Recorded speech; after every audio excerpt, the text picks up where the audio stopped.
Hi everyone, welcome back to my channel, or welcome to my channel if you're new here. I hope you're all doing so well. Welcome back to another true crime and makeup episode. I am covering a case today that you have really hammered me for. It's the case of Maurice Bryant, Gabriel Wortman, Dylann Storm Roof.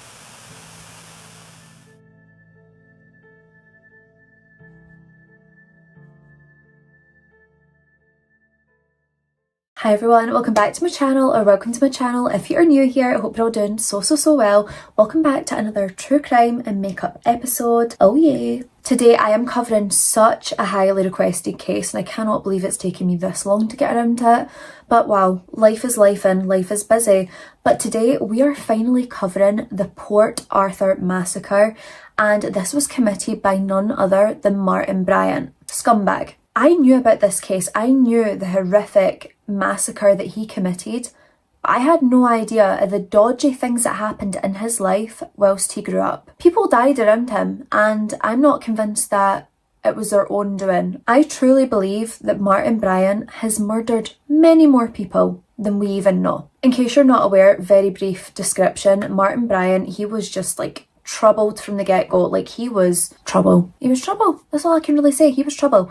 And as he grew up through life, he would take advantage of people. He would do things to get money off of people, and he just really used them for his own benefit. And when he had enough of that person, they coincidentally seemed to pass away or get in freak accidents.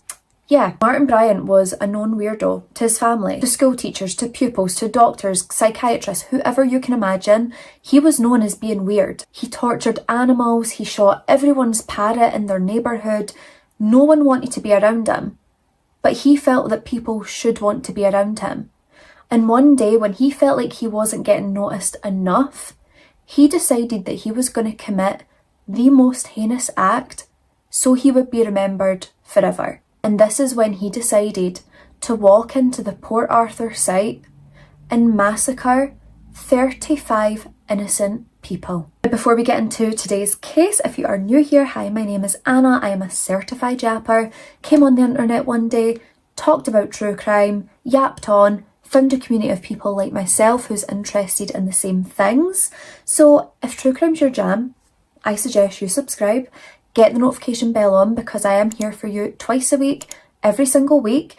The schedule has been a bit different because I'm currently moving house, but come Sunday, it's all back to normal. Twice a week, every week, Wednesday, Sunday. And if you're a regular here, then you know the drill. Please make sure you leave a like and a comment. Share if you could, even just share my name out into the World Wide Web, that would be great. Help people find my channel. All the important details that you might need, products, links, etc. is all linked down below. So without any further rambling and any further ado, let's get into the horrific case of Maurice Bryant and the Port Arthur Massacre. It's actually so funny, but see, if I don't post my regular like twice a week, I feel like I've been gone forever. And I realise most creators post once a week, and I'm still posting once a week, but it does not feel like enough. I need my 2 posts a week. So we're back.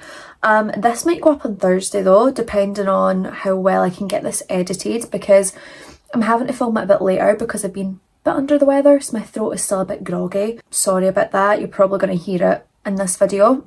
I'll try and clear my throat as much as I can. But Maurice Bryant, damn. I knew about this case, but I didn't know like the in and outs of the case like before the Port Arthur Massacre. And when I learned that, holy crap. Evil. Knievel. Terrible human being. Now at the moment I've not got any Christmas decorations up because, you know, if you don't know, I'm currently moving house, we're painting, we're renovating, so I think the Christmas decorations might need to wait until we're in the house, or I might put up like a few bits but not too much because it'll be like a nightmare to move. But if you can see, you know, white paint on my face, my hands, my neck, anywhere, my hair, I've been painting a lot until the late hours, so please excuse that. So Maurice Bryant, with the luscious locks by the way, gorgeous hair. He was born on May the 7th of 1967 and he was born at the Queen Alexandra Hospital in Hobart of Tasmania. Now Martin, he was the first child born to Maurice and Carleen Bryant. Now their family home was located in Lena Valley, but Martin himself, he would spend a lot of time at their beach home in Carnarvon Bay? Carnarvon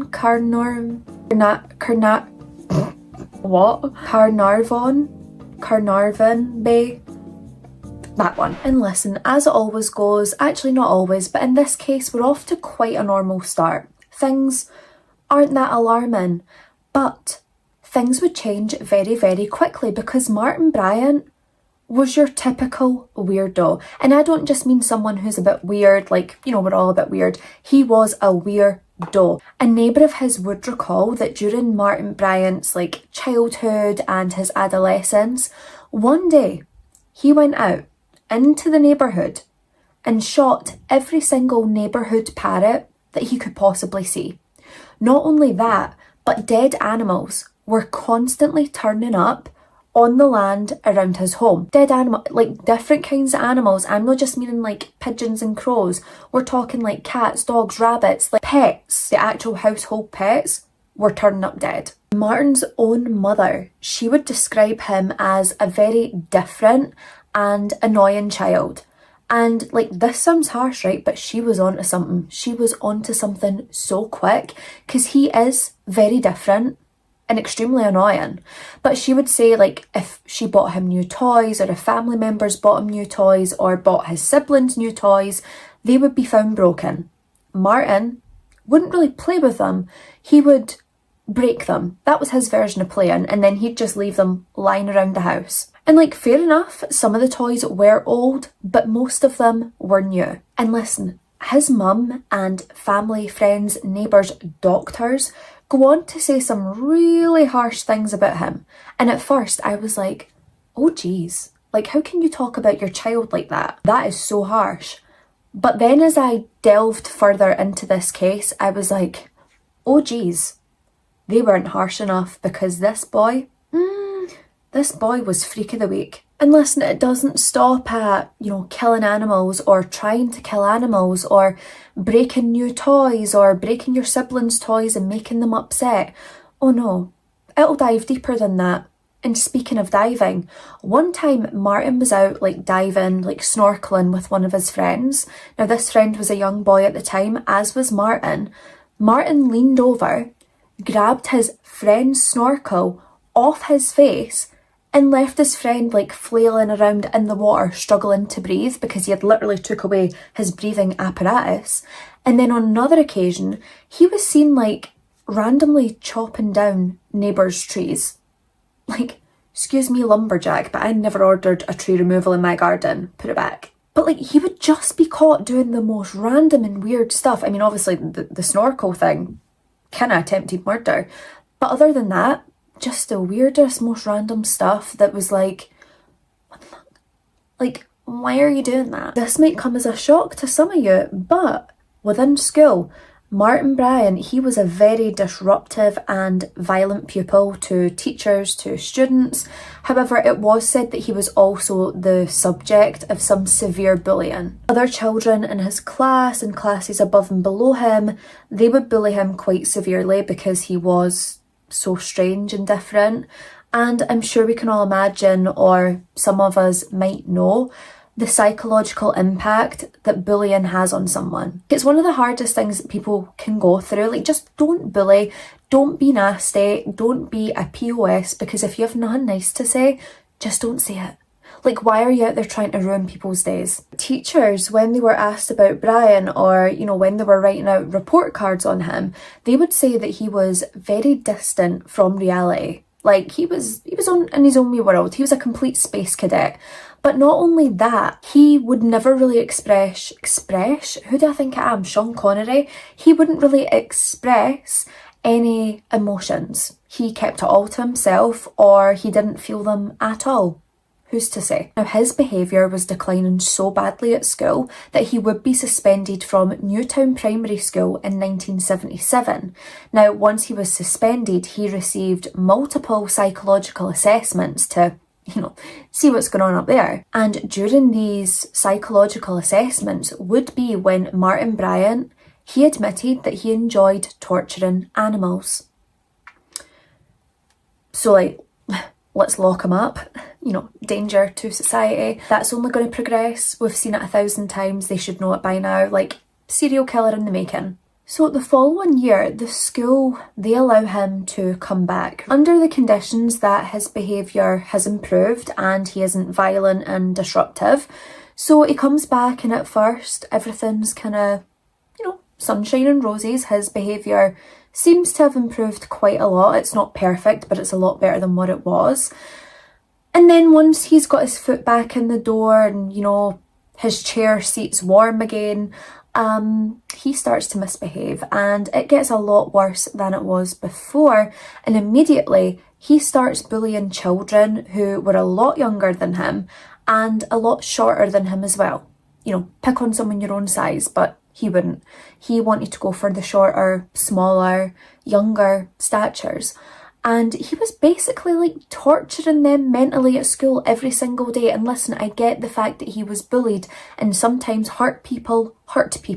But no, I'm sorry, I don't give that as an excuse, because you get a lot of hurt people who go through life ensuring that they don't hurt others because they know how it feels. So then 1980 rolls around and the school's like, this boy, he needs a specialised unit who can really help him and, get his behaviour under control, try and see him on the right path.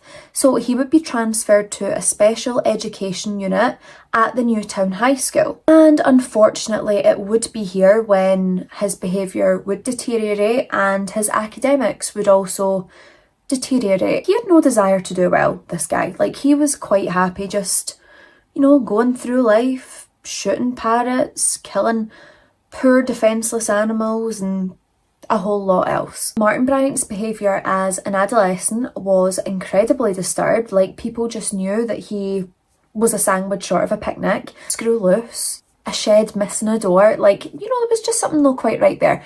But they did also understand that along with this really disturbed behaviour, there may have been a possibility of an intellectual disability. Not only is he struggling with his behaviour, but if he's also got this mental disability, surely that comes into play as well. Martin, he goes on, he leaves school in 1983 and then he gets assessed for disability pension. Now the assessor, they describe him and they say he is unable to read or write, he does a bit of gardening and watches TV, only his parents' efforts prevent further deterioration, could be schizophrenic, and his parents face a bleak future with him. It's harsh. It's so harsh, but it's also very, very correct. And, we're getting there. Also today, I want to do a frosty makeup. And I mean, I want to do a white eye. I've seen it on TikTok, Pinterest, things like that. The goal for this makeup is I want to look like I've been out in the snow for a week. My cheeks are cold, so they're rosy. And then, my eyes are, frosted, iced, That's the vibe. So Martin, he goes on to get a job as a handyman, and not only that, but he would also get a job as a gardener. Now, this didn't affect his disability pension, he was still very much entitled to that, so he was still receiving payments, and he kind of felt why am I working? If I'm receiving this, I don't need to work and I don't want to work. Now later, Martin, he would be assessed and they would test his IQ, which gave him an IQ result of 66, which is equivalent to that of an 11-year-old. And with this, he was deemed to be, borderline mentally disabled. Listen, this is where things just go downhill. They get dodgy real quick and there's no coming back from it. So So in early 1987, Martin Bryant, he was now 19 years old when he would meet and befriend a 54-year-old woman.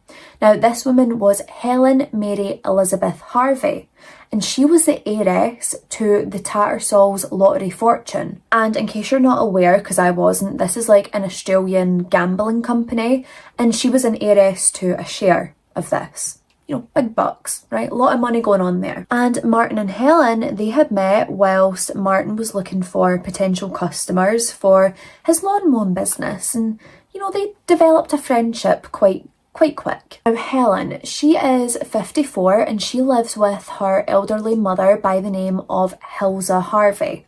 Now Hilza didn't keep too well, so Helen, she was always over looking after her mum. Now somehow Martin works his way into the family fold, like he's one of us. And he starts to become a very regular visitor to the mansion in Newtown. So he comes over and he would feed the 14 dogs that live in the house.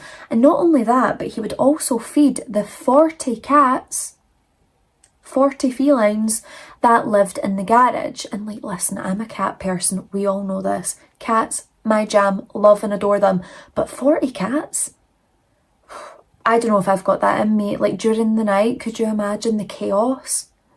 I don't know. So time goes on, and then in June of 1990, an unidentified person makes a phone call to the health authorities, and this is basically a report on Helen.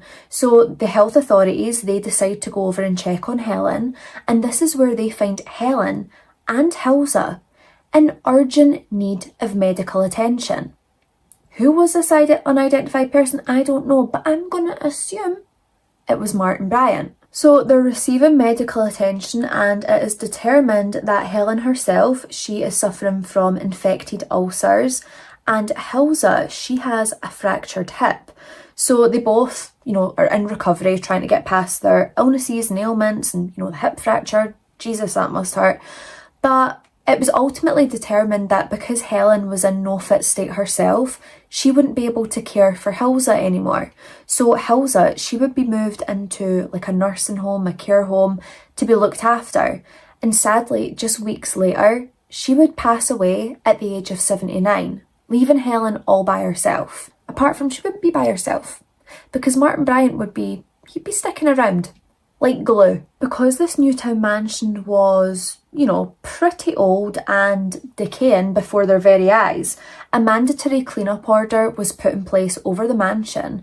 Now, Martin Bryant, he told his father this, and his father ended up taking long service leave to help clean up the interior of the mansion, which, you know, such a nice guy for doing that. Like, that's pretty incredible, because it did seem like it was going to be quite a big job, and he was more than willing to take it on and help out. And because of the conditions and because the owner had passed away, the RSPCA, they had come over and they confiscated most of the animals who lived in the house, which honestly, thank goodness, because could you imagine if those animals were left there would be torturing Martin Bryant? That would not go down very well. So I'm sort of glad about that. So after this mandatory clean-up order was complete, Helen was feeling really lonely, and she invited over Martin Bryant to live with her in this mansion. And like, yeah, okay, sounds a bit weird, the age difference, bit creepy, but I think she was genuinely just this nicer, older lady who really found a friendship with Martin. It was nothing, you know, nothing dodgy going on, it was just friends. Now listen, before Helen could even get out the words, "Will you move in with me?" Martin Bryant, he had unpacked. He was in that mansion and he was ready to stay. Anything that meant like a free ride in a fancy car, he was going to grab. Anything that was for free, anywhere there was money, he was going to jump right in there. And they would spend a lot of money. And believe me, there was money upon money upon money. They had more money than sense at this point, and they start burning through it like wildfire. And in less than just 3 years, Helen and Martin, they had purchased 30 brand new cars. Expensive cars, nice cars, make your neighbour jealous type of cars. 30. 2 people, 3 years, 30 cars. you know, unless you can like split yourself into quarters and drive them. I don't know who needs that many cars, but what a way to show that you've got money. So around this time, Martin, he is due his reassessment for his disability pension, and on the paperwork there was a note that stated the following: "Father protects him from any occasion which might upset him as he continually threatens violence. Martin tells me that he would like to go around shooting people. It would be unsafe to allow Martin out of his parents' control." He would like to go around shooting people. Right. And what are we doing about that? What are we gonna do to make sure that doesn't happen?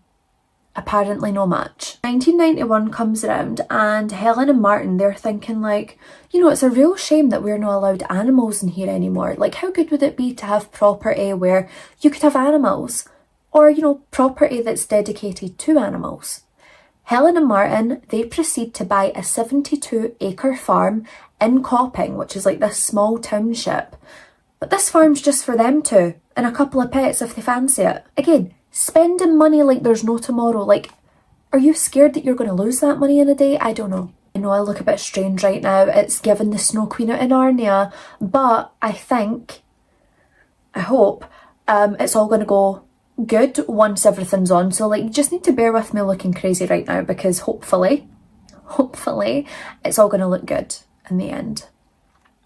I hope. Now, neighbours around the farm, they immediately start to notice some really alarming behaviour from Martin Bryant, and they would notice that he would walk around the farm carrying an air gun, and any time any like tourists or passerbys would passerbyers, we've had this debate before. What's passerbys?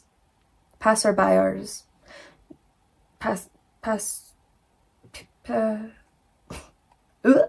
People passing by, okay? People passing by. He would fire the gun at them whenever they would stop to buy apples on the stall across from the farm. And not only that, but he would roam around the surrounding properties and fire this gun at any dogs that barked at him. Bearing in mind the reason that the dogs are barking is because he's on their property, but he still fire. Like, why are you patrolling the grounds of my farm? Go back to your own farm and don't fire at my dog, because my dog is protecting me from you. Martin Bryant, right, he's walking around firing at everyone's dogs who bark at him on their property. But not only was he doing this, but whilst he's like roaming the properties, he's trying to befriend the neighbours. As if they're going to want to be friends with someone who just shot at their dog and, you know, was roaming their property unwarranted. And listen, these neighbours, they wanted absolutely hee-haw, that is a Scottish word for nothing, hee-haw to do with him. Like, they did not want to know him. Like, they seen this creep coming, they ran home, they shut their doors, locked their doors, closed their windows, pulled their curtains, and pretended no one was home. They didn't want to talk to this guy, right? And like, if he's coming over that hill, you best believe people are hiding. Now, I know you might be thinking, oh, you know, Helen and Martin, what a beautiful friendship they've got. Like, despite the age difference, they're really there for each other. They really get along. They love spending time together. But not everything was sunshines and rainbows and peaches and apples between Helen and Martin. Oh no. You see, whenever Helen was out driving and Martin was in the passenger seat, he would try to grab the steering wheel and veer them off the road. I'm not trying to say that he's out here trying to kill Helen, but, you know, if the steering wheel fits, then yeah. Literally, anytime Helen and Martin are out driving, he would grab that steering wheel and he would just go ham. He's like swiggling them all over the road, across the road, trying to land them in ditches, trying to get that car flipped. And he would especially do this whilst they were driving at a high speed on like a highway, or we would call it a motorway.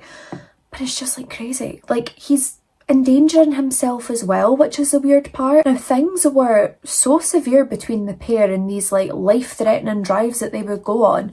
Helen once said to a neighbour, "One of these days that little is going to end up killing me." Doesn't really sound like the perfect friendship we thought it might be, you know? It's sounding deadly. Helen even said that anytime Martin was in the car with her, Martin would try and like force her and get her to drive a lot faster than what she needed to.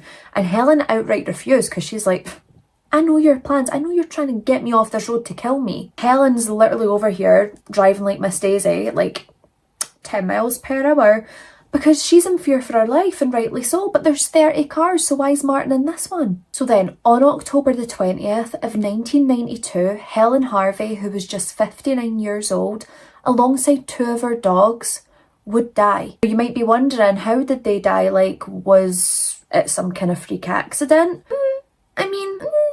No really. They would die when Helen Harvey's car veered onto the wrong side of the road and crashed directly into oncoming traffic. Now guess who else was in this car with her, riding Han Solo in the passenger seat? Martin Bryant. But he was fine. Well, I mean, he's not fine because he actually is in hospital for quite a while, but like, he survives. But Helen and 2 of her beautiful little dogs, they would die. I've seen a lot of people who say, like, there's no way he deliberately did this. There's no way he risked his life like that.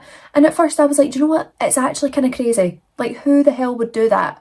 But if we expand wider and we look at the bigger picture, Martin Bryant could be the kind of person to put himself in a life-threatening position if the possibilities were very lucrative if he came out the other end, which he did. And listen, yes, okay, Martin Bryant didn't get off scot-free. He would be in the hospital for 7 months with severe back and neck injuries. But like I said, you know, he would survive and come out the other end and everything would be great. And like, I'm sure that Martin Bryant was fine being in this accident and having these injuries when he could literally wipe his tears away with thousands of dollar bills. That's right, he is going to inherit a big sum. Because somehow, over the years that they were friends, Martin Bryant had somehow wormed his way into being the sole beneficiary of Helen's estate. And he would come into possessions and assets that would total 550,000 Australian dollars. What? Yeah. And like, he was briefly investigated. Police knew that he had this habit of, you know, grabbing the steering wheel and trying to veer across the road. And they were sus, because they were like, surely this was him. Especially when the money exchanged hands, it was all kind of making sense. They had no proof to say that Martin had done this. So he, you know, scoops up the money under his oakster and off he goes to live a happy life. Now, as you are probably aware, or, you know, as you can imagine, Martin Bryant, he had no idea about money. He had no idea how to manage it, you know, should he invest it, how to spend it wisely, and how to make sure it lasted him. And his mother was so concerned that she wound up getting a guardianship order in place, and this meant that his assets would be placed under the management of public trustees. Now, the reason that this had been granted was due to the evidence of Martin's diminished intellectual ability. So then, after Helen's tragic death, you know, that accidental death, Martin Bryant's father, Maurice, he decided that he would help look after Coppin Farm. Now, he's now 60 years old, but he's willing to take on the management of the farm just to make sure it's maintained in the way that Helen would want. Now, Martin Bryant at this point, he's spending more time around his family because he has to recuperate from his injuries. It's worth noting that around this time, Maurice Bryant, he had, you know, thought about a few business plans. There was a couple of things that he wanted to take on, but ultimately those plans had fallen through, and this was determined to be the reason eventually that Maurice Bryant would be prescribed antidepressants. Now, around this time that he was prescribed the antidepressants, he had also moved the joint account solely into his wife's name and also the utilities. On August the 14th of 1993, Maurice, he had a visitor coming over. Now, this was a planned visit. Maurice knew this visitor was on their way. However, when this visitor arrived, they would find a note pinned to the door saying, "Call the police." Along with this note pinned to the door, there was also several thousands of dollars in his car, just, you know, sitting there for everyone to see. So the police, they come in and they're searching around, but there is absolutely no sign of Maurice. So they're wondering, you know, where is he when? Or should we be looking further? And this is when they decided to bring in like a dive team, and they were going to search the 4 dams surrounding the farm. And then devastatingly, on August 16th, 2 days later, Maurice's body would be found in the dam closest to the farm, and he had a weighted scuba belt tied around his neck, so he had drowned. And the question was, had he drowned himself, or had someone else drowned him? Over this 2-day period, when the police were searching for Maurice, Martin Bryant, he was walking around with the police, laughing and joking, about his dad's disappearance, about this, that and the next thing. He just didn't seem too concerned or bothered that his dad was missing. The police, they consider that his death is obviously unnatural causes, and it was ruled as a suicide. But I want to know what you think, because part of me believes it could have been Martin Bryant who had done this, but I also think it could possibly be a suicide because he had transferred the joint account solely into his wife's name alongside the utilities. There was thousands of dollars in his car. He was prescribed antidepressants, so it could be a suicide, but then it could also be the perfect murder. I don't know, but it's like, how would Martin get the assets and how would Martin get the joint account transferred? Or did his dad do this anyway, but no for that reason, and Martin was like, oh, perfect setup, perfect opportunity. I don't know. But regardless of this, Martin would strike lucky again because he would inherit his father's pension, which was 250,000 Australian dollars. Now at this point, he's inherited a small fortune, and you'd be thinking that he feels rich enough. But that would not be the case. So Martin Bryant, alongside the money from Helen and the money from his father, he decides to sell the Coppin farm for 143,000 Australian dollars.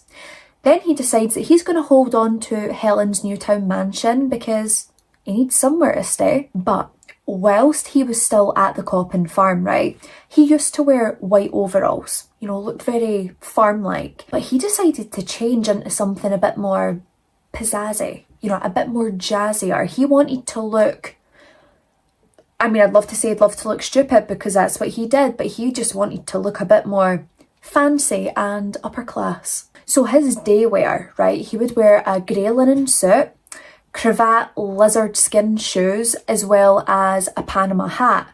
And he would also carry around a little briefcase during the day. And anyone he bumped into, and I mean like Tom, Dick, Harry, their dogs, anybody, he was like, oh, I'm a high-flying businessman, look at me in my briefcase. People knew that he was a liar. People knew he was not this high-flying businessman. They knew that he had just sponged off Helen and then got lucky when she died. Now, Martin's nightwear, that's where it gets really interesting. He starts to wear an electric blue suit with flared trousers and like a big ruffled shirt underneath it for when he would go to the restaurant that he frequented quite often. It's giving Harry and Lloyd out of Dumb and Dumber. Can you see it? I see it. Just put a top hat on him, give him a cane, good to go. Now, the owner of that restaurant said that everyone just stared and laughed at Martin Bryant. No one took him seriously. Like, what is he wearing? Why is he going about like that? Why does he think he's amazing when it looks like that? And then at one point, the restaurant owner, he felt quite bad for him because he was like, it was very evident at a point that Martin Bryant had no friends. He was desperate to have friends, but no one wanted to be his friend because he was weird and he was killing people. Sorry, I should probably say killing people because, unconfirmed, but confirmed up here. So as you can imagine, after the deaths of Helen and Maurice, Martin Bryant, he becomes very, very lonely. And we're all meant to feel bad for him, but I certainly don't, because the deaths, allegedly in my opinion, I think they might have been caused by him. But he was a lot lonelier than what he usually was, and that was already quite lonely. So between 1993 and 1995, Martin Bryant, he would travel overseas 14 times, taking himself on little trips. And he said he absolutely loved the flying aspect of travelling because when he was on the planes, whoever he was sat beside, they had no option but to sit and listen to this guy talk crap, okay? They had to listen to him. They were polite. They couldn't really escape him because that's their assigned seat. He knew this. He took advantage of it. He'd talk about his business. He'd talk about all his money and, his lavish life. But it was almost like he was just flying on these flights to yap to someone. Certified yapper. It's coming soon. And even later in Martin's life, he did say that these conversations that he would have on planes with passengers were some of the best conversations he's ever had. Yeah, because they probably didn't shut you up. So obviously, like, Martin, his new hobby is flying, but he can't fly all the time, so he needs to have another hobby. And he would start collecting guns. You know, he was just stockpiling guns like there was no tomorrow. He needed something to spend his money on. Guns seemed to be the way. So after some time, Martin Bryant, he starts to say that he became very suicidal. The reason for this is because he felt like everyone was against him. No one wanted to know him. No one wanted to be his friend. If he tried to talk and communicate with people, they would just walk away. And it's like, yeah, but like, you are weird. And not just the electric blue suit, but like, you have done some weird, shady stuff. I wouldn't want to be your friend either. Now, it was very clear that Martin Bryant, he had really struggled with alcohol, but in particular, the 6 months prior to the Port Arthur massacre was when it just really seemed to escalate. He was consuming half a bottle of Sambuca per day and 1 bottle of Bailey's Irish Cream.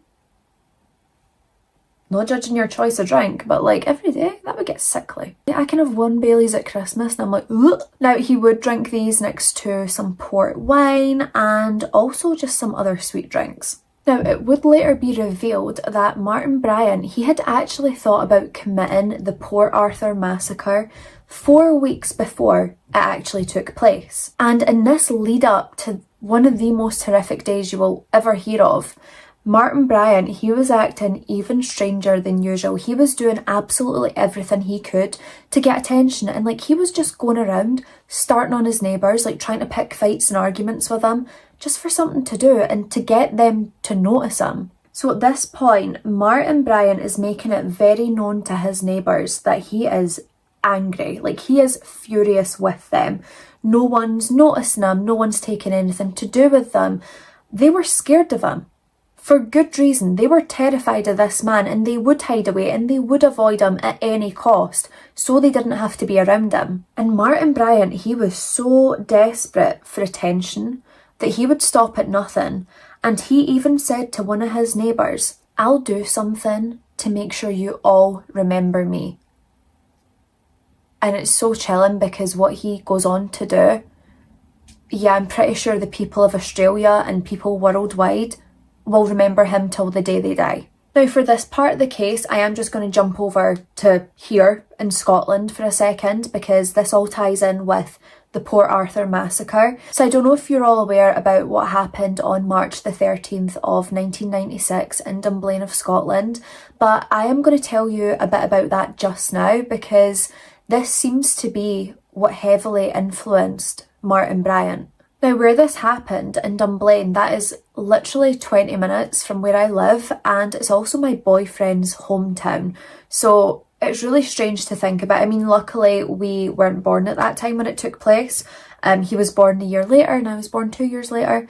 But it's just so scary to know that something like that can happen somewhere that you live. But basically, on the 13th of March of 1996, 43-year-old Thomas Hamilton, he would walk into Dunblane Primary School armed with guns. He proceeded to walk into the gymnasium, which is where the primary ones were getting ready for their PE class, so their physical education class or gym class, whatever you call it where you are. I don't know how it works for grades and things like that in America and over the world, but in the UK, a primary 1 class is a class of children aged between 5 and 6 years old. When he went into this gymnasium, he murdered 16 pupils and murdered 1 teacher. He had also injured 15 more before then turning the gun on himself and taking his own life. Now, the Dunblane massacre is probably one of the biggest tragedies that has ever taken place in British history.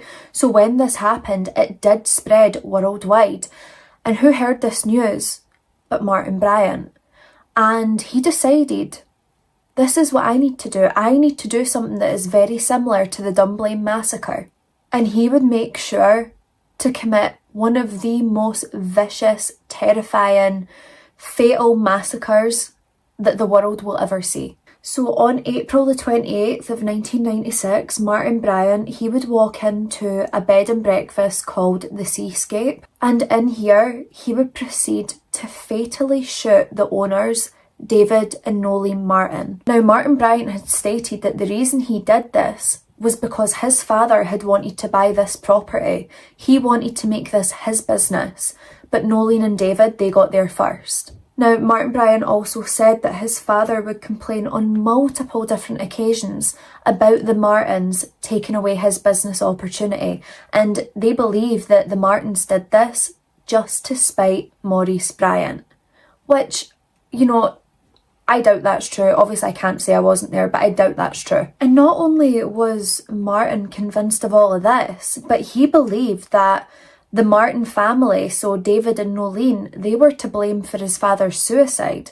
Which again, this other point makes me think that maybe he didn't kill his dad. Maybe his dad did commit suicide. But I mean, ultimately, I just don't know what I think about this guy. So after Martin has murdered David and Nolene, he then proceeds to steal any weapons that they have, and he also takes the keys to a property, and this is where he would travel down to the Port Arthur site. Once he arrived at the Port Arthur site, he walked in, he ordered lunch, and he was wearing like this blue large sports bag. It's worth noting that he did enter the Port Arthur site through the historical site.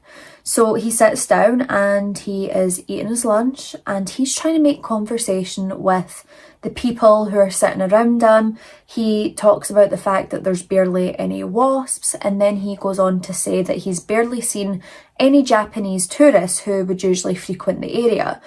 Just trying to make chit chat with these people whilst he eats his lunch, knowing what he's going to do next. Now, soon after Martin had finished eating his lunch, he moved toward the back of the cafe. He pulled out a video camera that he would set up on a vacant table. After setting up this camera, he then proceeded to pull out a Colt AR-15 semi-automatic rifle. And this is where he would just start shooting and firing at anyone in his sight, staff, customers, whoever he could see, he was firing at. Now, many of the visitors in the area, they had actually believed when these shots were first being fired, they thought it was like a historical reenactment. And it wasn't until a security guard who was working that day by the name of Ian Kingston shouted at them to run for their lives or duck down and hide. Now, just within 15 seconds, Martin Bryant, he had fired 17 shots, killed 12 people and injured 10 others. 15 seconds. Martin had then walked to the other side of the shop. He fired 12 more shots where he had killed another 8 people and injured another 2. He then quickly changed the magazines in his gun and then he fled the scene. And just as you're hoping and praying that this horrific, terrifying ordeal is over, it wouldn't be. Because he would go into the parking lot where he would kill another 4 people and injure an additional 6 whilst he takes off in his yellow Volvo 244. So Martin, he then proceeds to drive 300 metres down the road, so not far at all, and he would spot a woman walking with her 2 children. Now, she was carrying one of these children and then the older child was walking beside her. Damn, that's a lot of blush. I wanted a lot of blush, but I don't know if I wanted that much blush. And at this point, Martin just sees this as a perfect opportunity to strike again, and he would fire 2 shots at this mother and her children, killing the mother and the child that she was carrying. Now, the older child tries to run away, tries to get away from Martin, but he tracks her down, he runs after her, and murders her as well. It's just, it'll never ever fail to amaze me and leave me in disbelief that there are people in the world who is capable of such evil. So now Martin's deciding, do you know what, they know what vehicle I'm driving, I'm better off switching over. So he steals a gold BMW 7 Series after killing all 4 people who were in that vehicle. Murdered all 4 of them and stole their car. He then drove down, and it was only another short distance when he seen a couple in a white Toyota.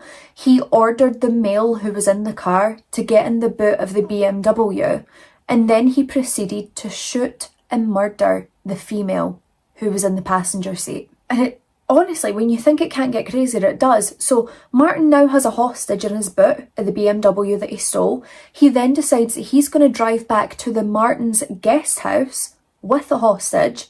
When he arrives, he sets the car on fire and then takes the hostage into the guest house where David and Nolene's corpses still remain. Now, police, they immediately know where Martin's went, so they quickly circle the property. Martin is literally firing out the window and out the doors at the police. But the police, obviously, they're worried. They don't know who's inside. They don't know if it's just a hostage in Martin, if he has other hostages, like, who knows who's in there. So they're worried about shooting in and potentially injuring an innocent person. So police negotiators, they are brought in to try and talk Martin down, like try and get him to give himself up, which, you know, is going nowhere.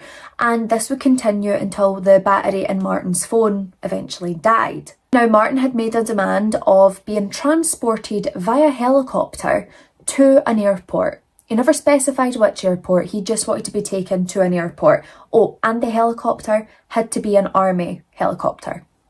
You know, because the guys fighting wars have nothing better to do than give you their helicopter, but okay.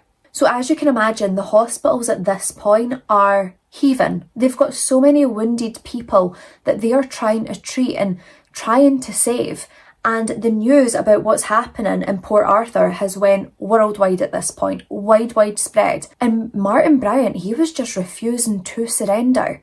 And it wouldn't be until 18 hours later when Martin Bryant decided to set the guest house on fire in order to create a diversion so he could try and escape all the chaos that's going on. So he sets the guest house on fire, but what little Martin doesn't realise is he's also set himself on fire.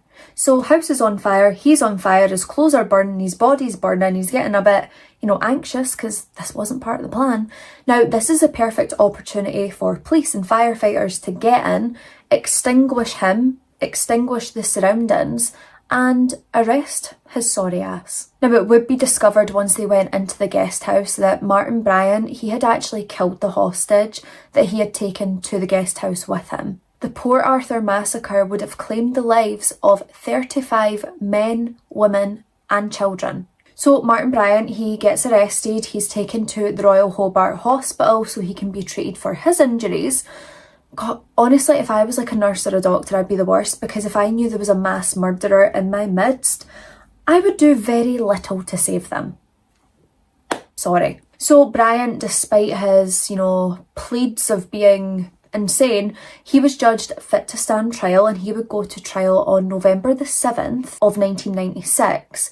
Now, originally he pled not guilty, but his court-appointed lawyer, John Avery, he was like, come on, Martin, we know you're guilty, just give up the ghost, plead guilty and you might get a better deal. So Martin, he goes ahead and he pleads guilty to all charges. And just 2 weeks later, he was given 35 life sentences plus 1,652 years in prison. And what's even better with this is that he has no possibility of parole. And I hope to God that in that prison he gets roughed up every single day, and I hope he dies a painful death. I'm not sorry. Now, for the first 8 months of his imprisonment, he was kept in a suicide prevention room. It was purpose built to prevent suicide, so it was basically complete solitary confinement he was in, so he couldn't be a danger to himself. But honestly, hap at it, I'd hand him the razor. So he would remain in the protective custody until November the 13th of 2006. That's a long time to be in protective custody, okay, but that's what happened. He was then moved into the Hobart's Wilfred Lopez Centre, which is basically a mental health facility. And this is run by the Tasmanian Department of Health and Human Services. But I have to say, this is honestly the lowest level of security. I mean, maybe not outside, but certainly inside. Inmates are free to come and go as they like from their cells. It's not like they're locked up all day. It's just a bit crazy. Free reign, really? Now, on July the 5th of 2003, another inmate had actually sprayed a cleaning solution into Martin Bryant's eyes, which, made his eyes burn. Wish it made them fall out or go on fire, but it never, but we'll take it. Then on March 25th of 2007, he tried to take his own life by cutting his wrists, but he was saved. I know, shame. And then on March the 27th, he then proceeded to try and slash his own throat. Again, trying to end his life, but he was saved again. But Martin Bryant, he is currently serving his life sentences in a maximum security prison called Risdon Prison, and this is near Hobart. And ultimately, this case would have been a lot better if it had ended with Martin Bryant dying. But hopefully he's getting mistreated in prison every single day, and I hope when his life does end that he is tortured for all eternity. Hi, just a quick interjection from Edit and Anna. I cannot believe I forgot to mention this, but these days Martin Bryant in prison, he is known for exchanging sexual favours in order to get chocolate off other inmates. Yeah. But moving on from that scumbag, let's bring it right back round to the people who actually matter in this case, and that is the 35 people that lost their lives to Martin Bryant in the Port Arthur massacre. I am going to find as many names and pictures as I possibly can, and I will put them all up on screen right now. And as usual, just sending love and prayer to their families. They did not deserve what happened to them, and I cannot believe that we have sick people in this world who commit heinous, horrific, awful crimes to innocent people, ending their lives in such a brutal way. The only person's life who should have been taken away was Martin Bryant's, because this world is so much better off without him. But my loves, that is it for another true crime and makeup episode. I really hope you found this one interesting. It has been one that you've asked me to cover for such a long time, and I'm sorry I've only just got round to it, but better late than never. I hope so. As always, please make sure you engage with this video in some way, especially leaving a comment. It really helps push me out to that algorithm, which I so desperately need. The schedule is coming back into full form. I will have another video out this week for you, and then every Wednesday and Sunday after that. I know I've still been giving you one video a week, but it just feels like I've disappeared off the face of the earth, and I hate having excuses. I know you all understand because it's like a big thing that I'm trying to do just now, but it just genuinely feels like I have excuses all the time, and I hate it. I hate it so much. Don't forget that you can leave your case suggestions down below in the comments, or you can put them through on my case suggestion document, which is linked in the description. Alongside that, you will find my social media handles, my Instagram and TikTok. I highly suggest you give me a follow over there because the festive season is quick approaching and I will be posting a lot. If you want any details of what I've used on my face today, that will all be listed down below for you as well. But that is it for today. Please, please, please remember, be a good person, do not be a bad person, stay safe, look after each other, and I'll see you on Sunday. Bye! As darkness fell on April the 18th of 2020 in Port-au-Pete, Canada, a sinister force would emerge. And that sinister force was none other than Gabriel Wortman. A man who seemed so ordinary would soon turn into a cold-blooded mass murderer. He was wearing an RCMP uniform, driving an RCMP cruiser, and he was about to leave a trail of terror, devastation and heartbreak behind him. Moving house to house, setting fires, gunning down innocent people, he would soon become the most heinous mass murderer known to Canada. This is the horrific and horrendous case of Gabriel Wortman and the horrifying mass murder in Nova Scotia.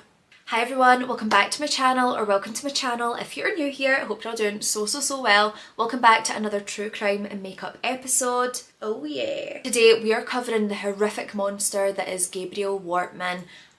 Say less, okay? Like, I've told you a bit at the start, we just need to get into this case. This man is just evil to his core, and that is all you need to know. Before we get into this case, if you're new here, hi, my name is Anna. I'm a certified yapper, and one day decided I would come on the internet, yap about true crime and find a community of people like myself, and I found a lot of you.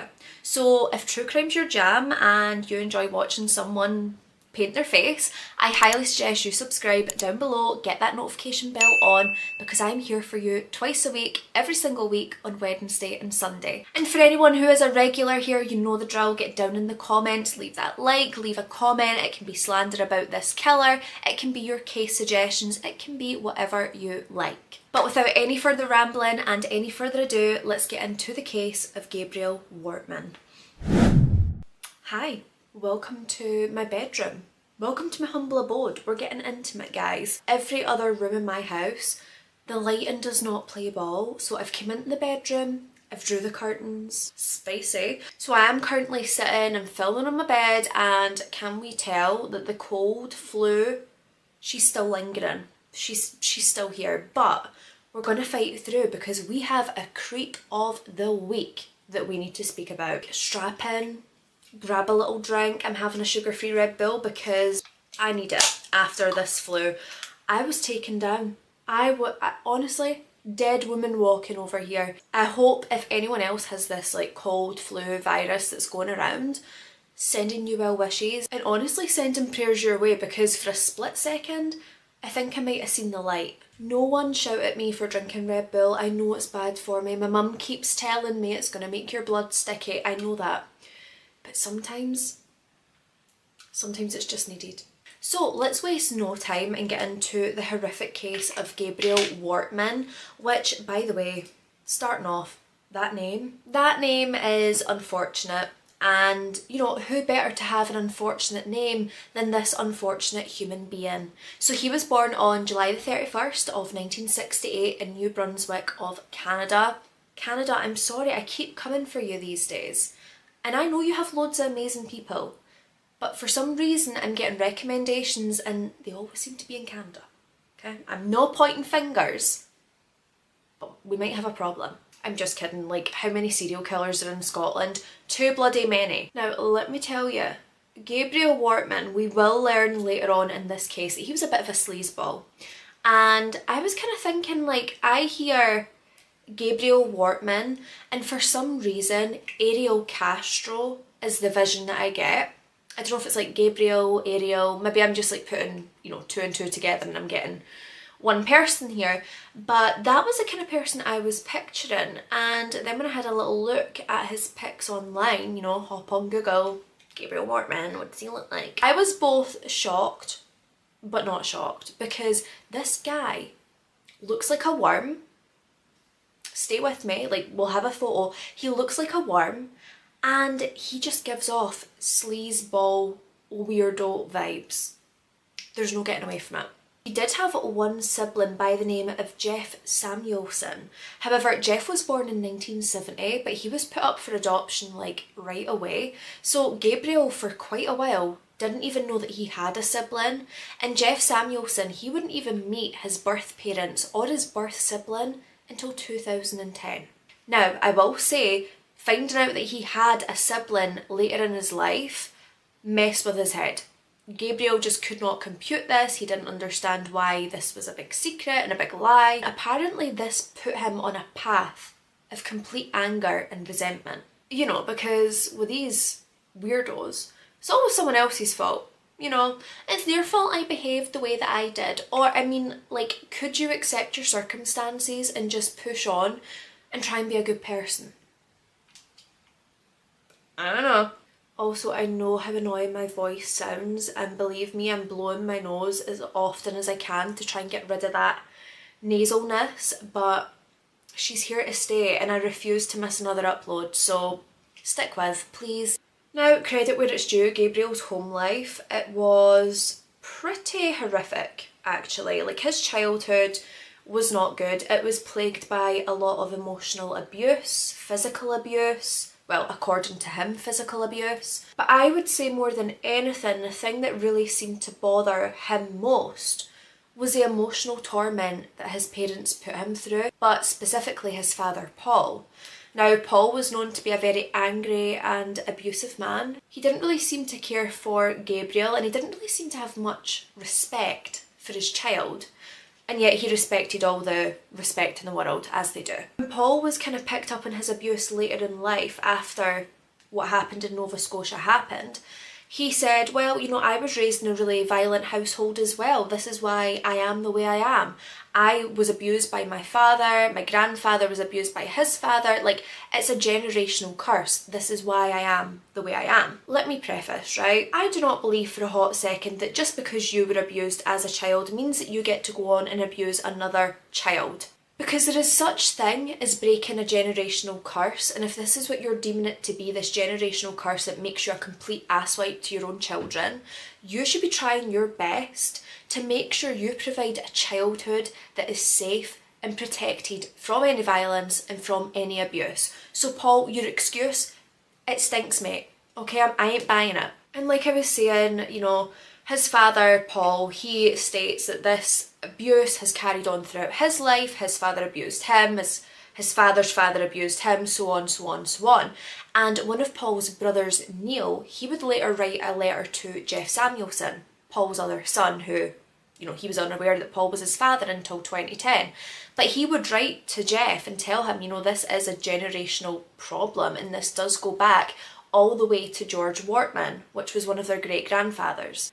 And Paul's abuse, it didn't just stop with Gabriel. He was abusive to his wife Evelyn. He was abusive to his own siblings. But when they were asked, you know, why did you never report this man? Why did you never tell someone what he was doing?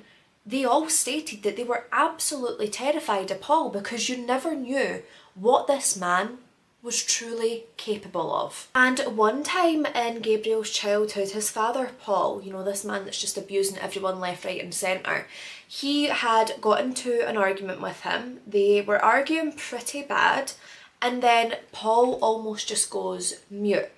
After threatening violence, threatening to harm him, he goes mute and he forces Gabriel into his car. Now, Gabriel's obviously like, Dad, what's going on? Like, where are we going? Where are you driving me to? And Paul drives him down this dirt road, complete silence. Gabriel's freaking out because he genuinely believed at this point that his father was going to murder him. Could you imagine being a child and thinking that your parent is going to murder you? That they're taking you down this dirt road so they can't be seen murdering you? He was like saying to his dad, you know, like, please just answer me, tell me, where are we going? And Paul was silent the whole way. He just wanted to terrify Gabriel to his very core. Gabriel had also said on another occasion, his father Paul and him, they had been arguing pretty bad again. And Paul pretty much stood Gabriel in front of him, handed Gabriel a handgun and said, shoot me. Go ahead and shoot me. Just this emotional, traumatic torment. It's insane. And all of this is devastating, right? But this one just really hit my heart because it's just awful. So when Gabriel was 2.5 years old, he would carry around his favourite blanket, which I'm sure many of us can absolutely relate to. I know I had a favourite blanket, right? And one day Paul was like, do you know what? He's carrying around that blanket too much. I think it's time we get rid of it. And to Paul, getting rid of it wasn't taking it away gradually. It was taking it away all at once from Gabriel, ripping it away from him and setting it on fire right in front of his very eyes. That's sadistic. Like, you want your child to see that and be upset. You're going to derive enjoyment from watching their torture. It's horrible. And the thing is, when you're a child, these little safe things that you have, like a blanket or a teddy or, you know, a safe place in your home, when that's taken away, it's soul destroying. Those things mean so much to you. At this point, you must be thinking, like, wow, this childhood abuse couldn't possibly get any worse. It does. It actually does. I could not believe it when I was reading this. But when Gabriel was just a little boy, and I mean a little boy, he was younger than 10 years old, his father noticed how much Gabriel loved and adored their dog. The family dog. It's not Gabriel's dog, it is the family dog. But it seemed that Gabriel and the dog would spend the most time together. The dog always seemed to want to be with Gabriel. This drove Paul up the wall. Didn't mean to rhyme there. I am trying to be serious, but sometimes you're just a poet and you don't know it. Anyway, so Paul one day, he takes a dog and he takes Gabriel, and I'm very, very sorry to say this because I hate talking about anything animal related. If you don't want to hear this, please skip like maybe 15-20 seconds. But Paul takes Gabriel and the dog and he forces Gabriel to murder the dog. This little boy is younger than 10 years old. Could you imagine the emotional scarring and trauma that that would cause? he had to murder his little best friend. It was like Paul was taking away every single comfort that this little boy had. Like, how dare he have anything that makes him feel safe or feel happy? Obviously, just to make sure I'm being completely fair, I do need to tell you that a lot of the details, the childhood stories that I'm telling, they do come from Gabriel, but they also come from other family members. Paul's siblings themselves say that these are true.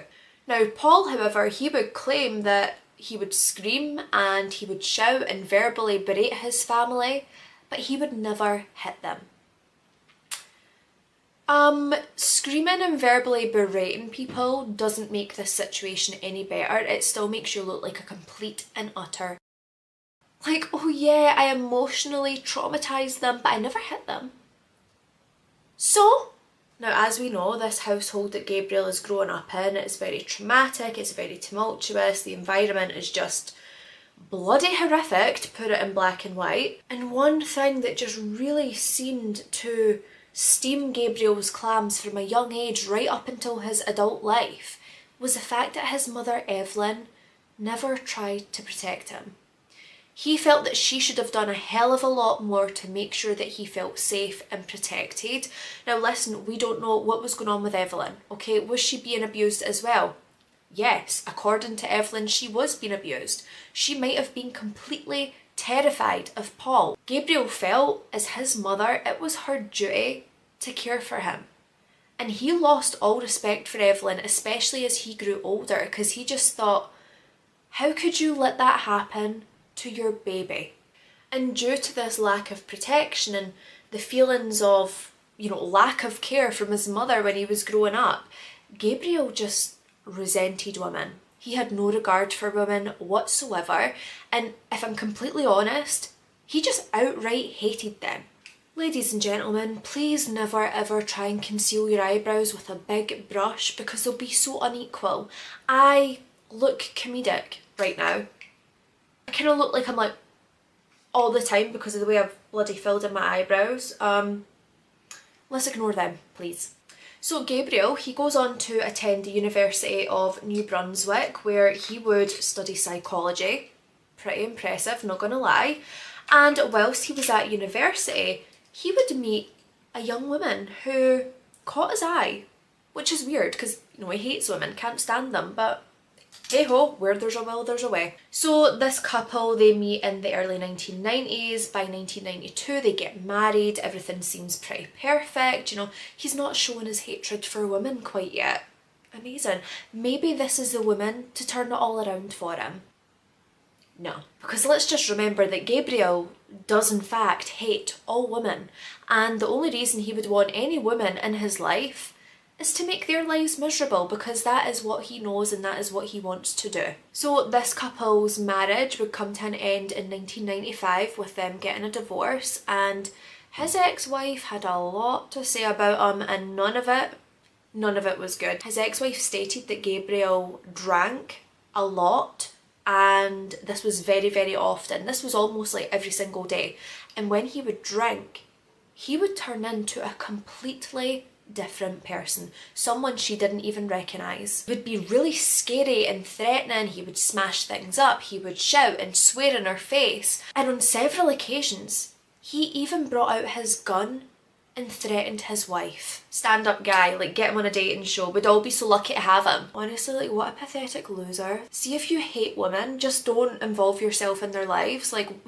Oh, we don't need you, sir. Keep yourself to yourself. And listen, same goes for crappy women who are also horrible to men, who hate men. Just stay away from men. There's too many good men out there that do not deserve your crap, vice versa.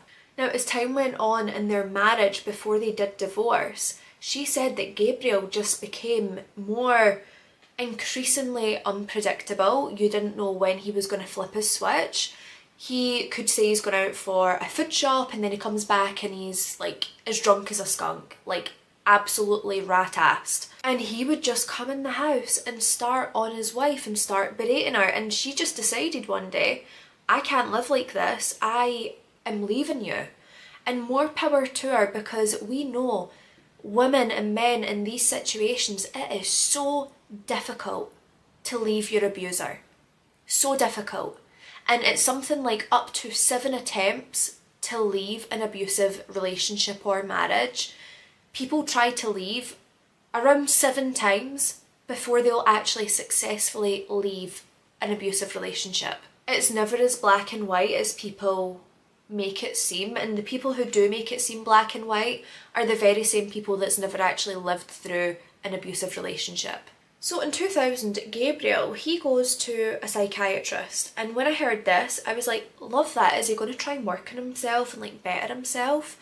And the psychiatrist tells him, you know, you have a very narcissistic personality. Like, no Sherlock, like, we know. Later doctor visits would conclude the exact same thing, but he also had hypertension, and they also confirmed that he had severe alcoholism. Again, we already know that. I could have diagnosed him myself, but I ain't no doctor. So then, on May the 1st of 2001, Gabriel Wortman, Little Worm Wortman, he would meet a woman by the name of Lisa Banfield, which, you know, again, he hates women, so why is he trying to meet one so bad? But they would meet at a pub called the Thirsty Duck, which sounds so cute. So on this first date that Lisa and Gabriel had went on, he would show up with a dozen long-stemmed red roses, and Lisa said this honestly gave her the ick. She did not like it at all, and honestly, that is so me-coded. I think that's the kind of thing that would make me be like, oh, that's a bit much, you know? So Lisa's thinking like, oh, this is all a bit showy for a first date, but I mean, he has went to all of this effort and maybe I should just give him a chance. Like, maybe he actually deserves a chance. Lisa, babe, honestly, he doesn't. Just run. So later that evening, I'm not sure if Gabriel was, you know, going to take Lisa home or whatever, but they're in his vehicle and they would get rear-ended. Not that kind of rear-ending, dirty dog, but the vehicle gets rear-ended, and I'm expecting like a Ben Stiller in Friends, like that kind of blow up where it's like nice guy goes rogue. That's what I'm expecting. But he kept his cool. He was like, oh, you know, no problem, don't worry, it's all right. Like, playing this nice guy and playing this nice guy very, very well. And Lisa, witnessing this, she's like, oh my god, wow, like, he's so calm in such a crazy situation. This is such a nice trait for someone to have, like, who doesn't just fly off the handle. But we all know this was a mask that this man was wearing, and he would fly off the handle many a time. So within this time, Gabriel goes on and he works and trains as a denturist, which I believe is actually someone who makes dentures, not actually like a dentist, if that makes sense. So he's making like teeth and stuff like that. So he trains to become one of those, and you know, it's somewhat successful in his training because he would go on to open his own clinic in Dartmouth of Nova Scotia. And his clinic seemed to be doing well. He was able to hire multiple employees. But after the clinic opens, their relationship, it seems like it's just moving very quickly from there on out. And within 3 months, Lisa, she was living with Gabriel Wortman. They had got a home together. And at first this is like a dream, you know, this seems like the perfect man. He is sweet, he's caring, and he is very, very loving. But this would not last long. So in 2001, the Wortman family, they all go on a trip to Cuba. Now, in this trip was, you know, Gabriel's family, his uncles, father, mother, and then Lisa Banfield's girlfriend. Now, on this trip, suddenly, Gabriel, he just loses it with his father. Like, he is angry. He brutally assaults his own father, rendering him unconscious. And apparently the reason that this whole fight had even broken out was because Paul was denying his treatment of Gabriel when Gabriel was a child. And Gabriel was getting so angry that Paul was making him out to be a liar.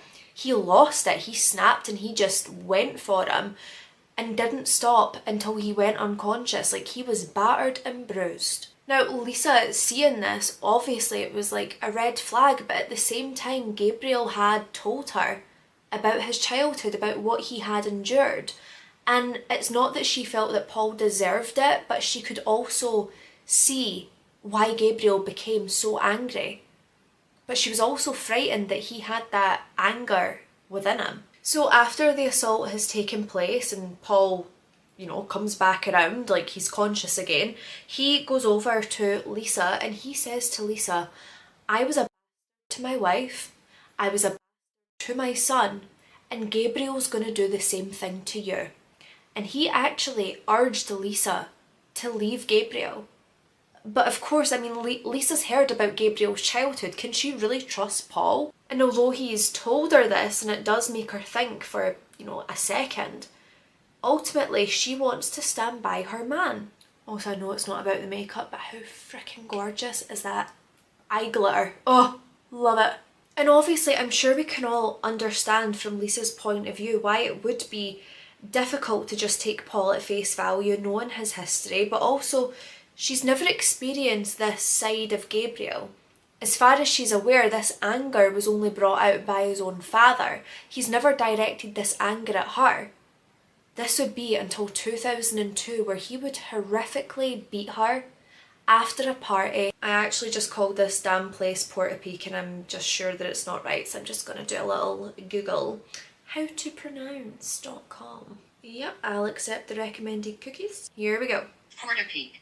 Portapeak. What did I say? I don't know. Portapeak. Anyway, it's Portapeak. So what had happened is a colleague of Gabriel's who worked at the clinic, she had invited the couple over to her cottage for the evening. There was like a little party going on.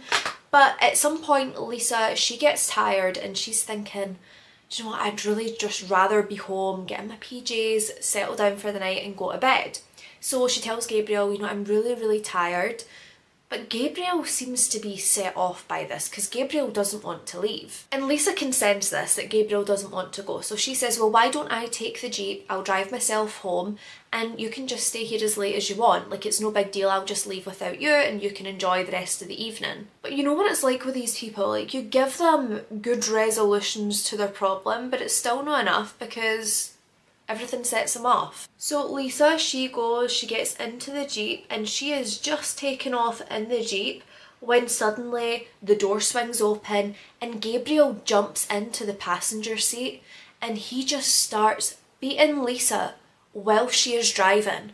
She is being beat around the head so brutally that she's crying so much she can't even see, and she has to just like emergency stop that Jeep and run away. So Lisa, she heads off into the woods where she's trying to hide from Gabriel, but he ultimately comes out, hunts her in the woods and then drags her back to the car, and she would only get away when a group of people from the party, they showed up. Now, the woman who had invited the couple to the cottage that night, she did say that she witnessed Gabriel dragging Lisa by the hair in like the parking lot, and she said that the look on his face, it scared the hell out of me. And what is just shocking is that after this, the police were called. Police were requested to come to this scene, but somehow nothing came of it. Now, when Lisa had returned to the cottage, she could see Gabriel taking the 4 tyres off of her Jeep and throwing them over a bank. And he's like, right, come inside, like, we're going to sort this. But Lisa stands firm and she says, nope, I'm going to wait here. My niece is coming to get me. I phoned her. She knows what's happened and she's on her way. And after this incident, Lisa, she did move in with her sister for a period of time. But as all these sick psychos do, Gabriel Wortman, he would not leave Lisa alone. He was coming round. He was apologising, promising never to do it again. He was like, I was drunk. I'll give up drinking. This isn't me, Lisa. You know it's not me. Nah, nah, nah, nah. But he was providing these deep promises and apologies, and he was getting upset, and Lisa thought, you know what, this man really regrets what he did, and it was just one time. So she would take him back. But as we all know, this isn't a one-time thing with these people. It never ever is. It's never just once. It will be a constant. So Lisa, she has moved back in with Gabriel, and the abuse is just escalating constantly. He was constantly punching her, kicking her, and he would do it in places that would be covered by clothing, like arms, legs, further up the leg towards the thigh, around the midsection, so no one would see what he was doing. And if for some reason she did wind up with marks on her face, on her neck, on her hands, he would not allow her to leave the house until he had seen that every single mark was covered with makeup. Not just that, but on several occasions, Gabriel Wortman would put a gun to Lisa's head and threaten to pull the trigger. Her family were terrified that one day they were going to have to bury their sibling, their daughter, because they knew how much danger she was in, but she couldn't leave. And this man, anytime she did attempt to leave, he threatened to murder her entire family. And she felt like her family's life was in her hands, and she felt like she had to stay to protect them. And as you can imagine, as time went on, Gabriel, he was just controlling every element of Lisa's life. Who she could see, when she could see them, what she could and couldn't do.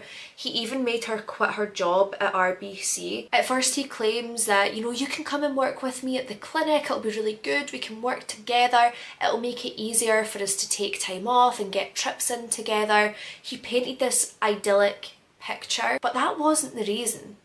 Because if Lisa came and worked at that clinic, he would watch her every single move. He would know who she speaks to day in and day out, and he would also get to control her money. Because Lisa wasn't getting a monthly paycheck like everyone else. He would give her a little bit of cash in hand, enough to get by for a little while.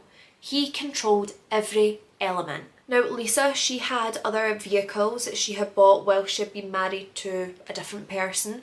These vehicles were hers, she had bought them, but Gabriel said, maybe you should just sell them and I'll buy you a Merc, like a Mercedes. This sounds great. So Lisa sells her cars, Gabriel buys her a Mercedes, but it's under his name. He's controlling the money, he's controlling her transport. If Lisa left him, she feels like she would have nothing. And this is what these abusers do. They will strip you of your identity and they will make you feel like you are nothing without them. They will make you believe that your life will fall apart if you leave them. They will leave you feeling like you have absolutely nothing.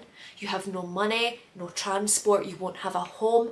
This is the stuff that they tell you, but I swear and I promise, if you leave them, your life will come together.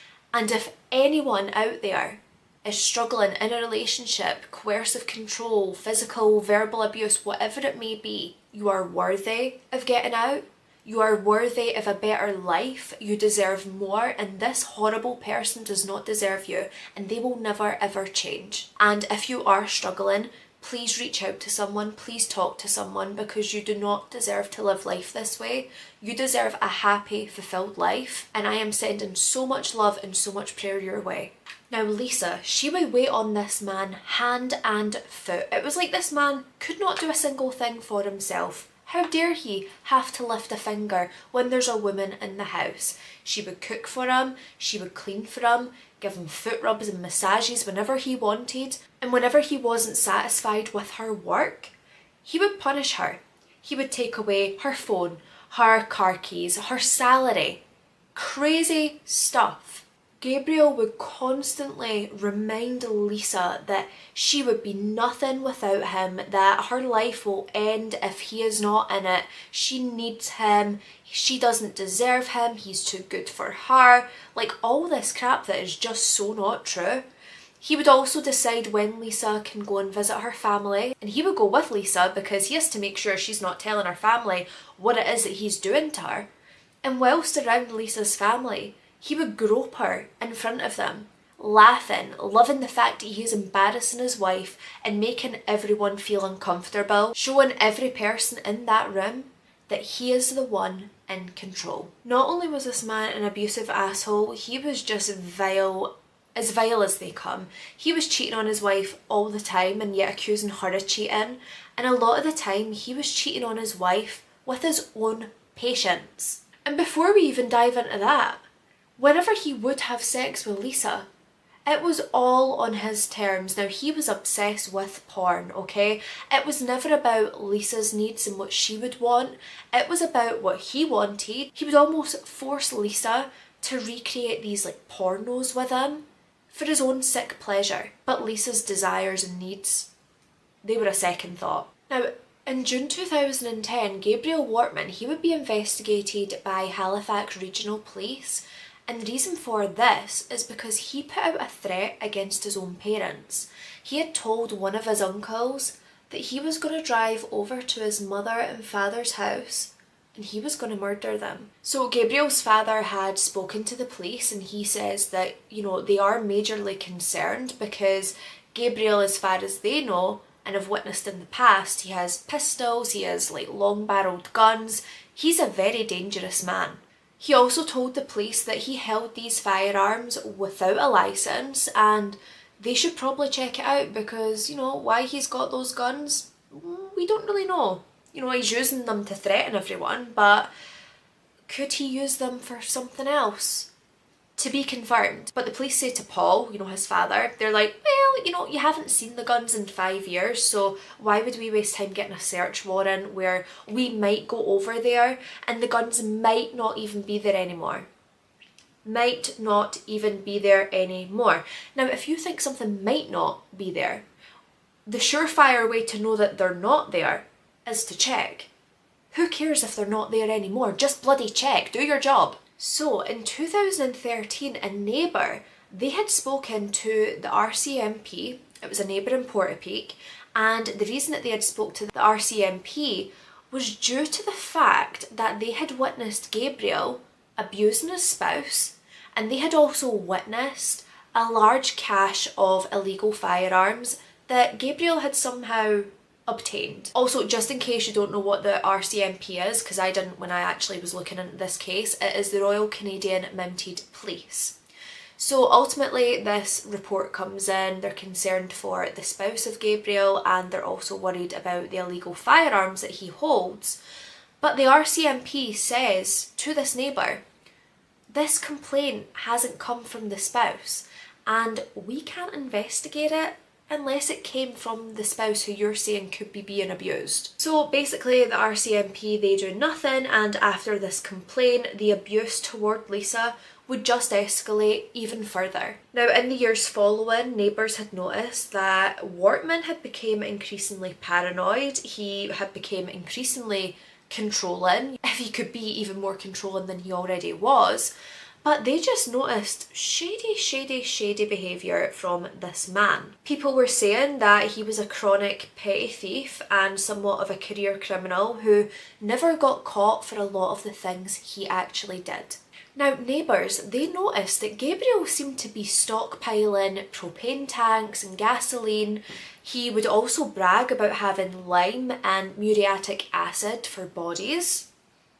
Alarming. And not only this, but Gabriel Wortman, he would dress up as an RCMP police officer and like wander the neighbourhood and like role play with himself, like pretending to be a police officer.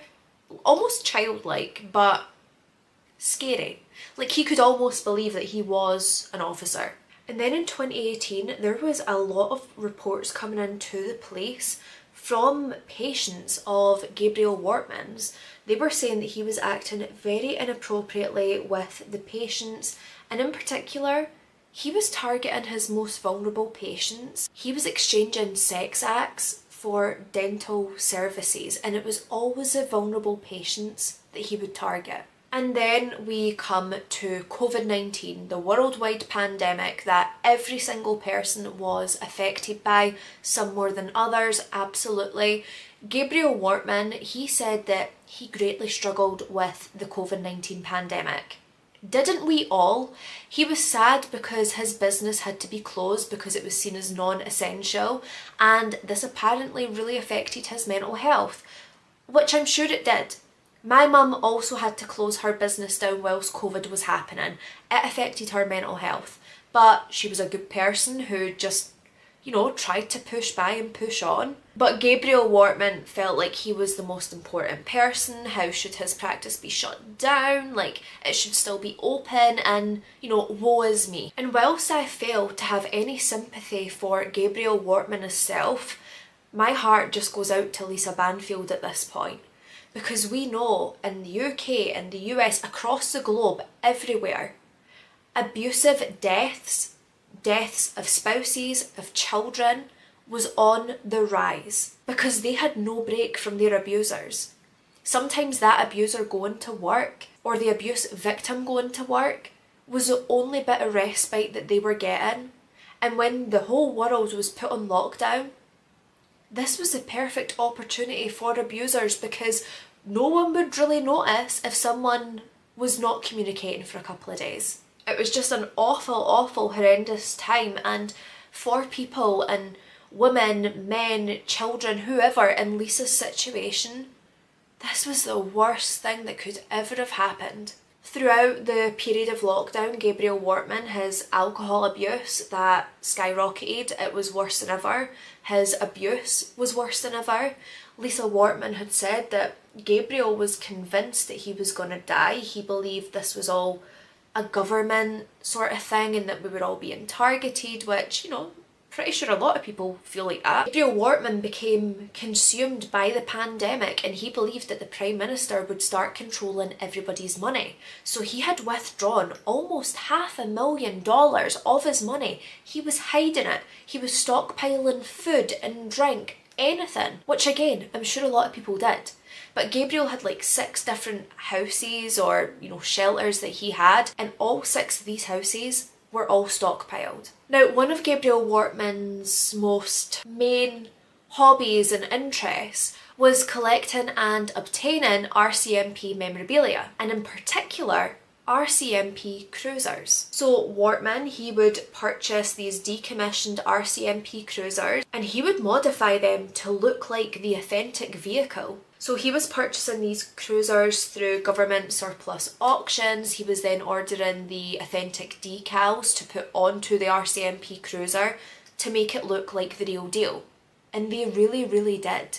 And devastatingly in the timeline, we are coming to April the 18th of 2020 when this horrendous mass murder would take place. So, like I said, it's April the 18th of 2020 and this is in Portapique. Gabriel and Lisa, they are attending a party, and as per usual, Gabriel drinks far too much because he can't handle his booze and he starts on Lisa. So the couple, they get into this really long-winded argument and Lisa is just embarrassed yet again. Same different day, can't be bothered with it. She decides that she just wants to go home to their cottage. So the couple, they head home. Lisa, she goes straight to her bed, hoping that, you know, Gabriel's just going to sleep this off and leave her the hell alone.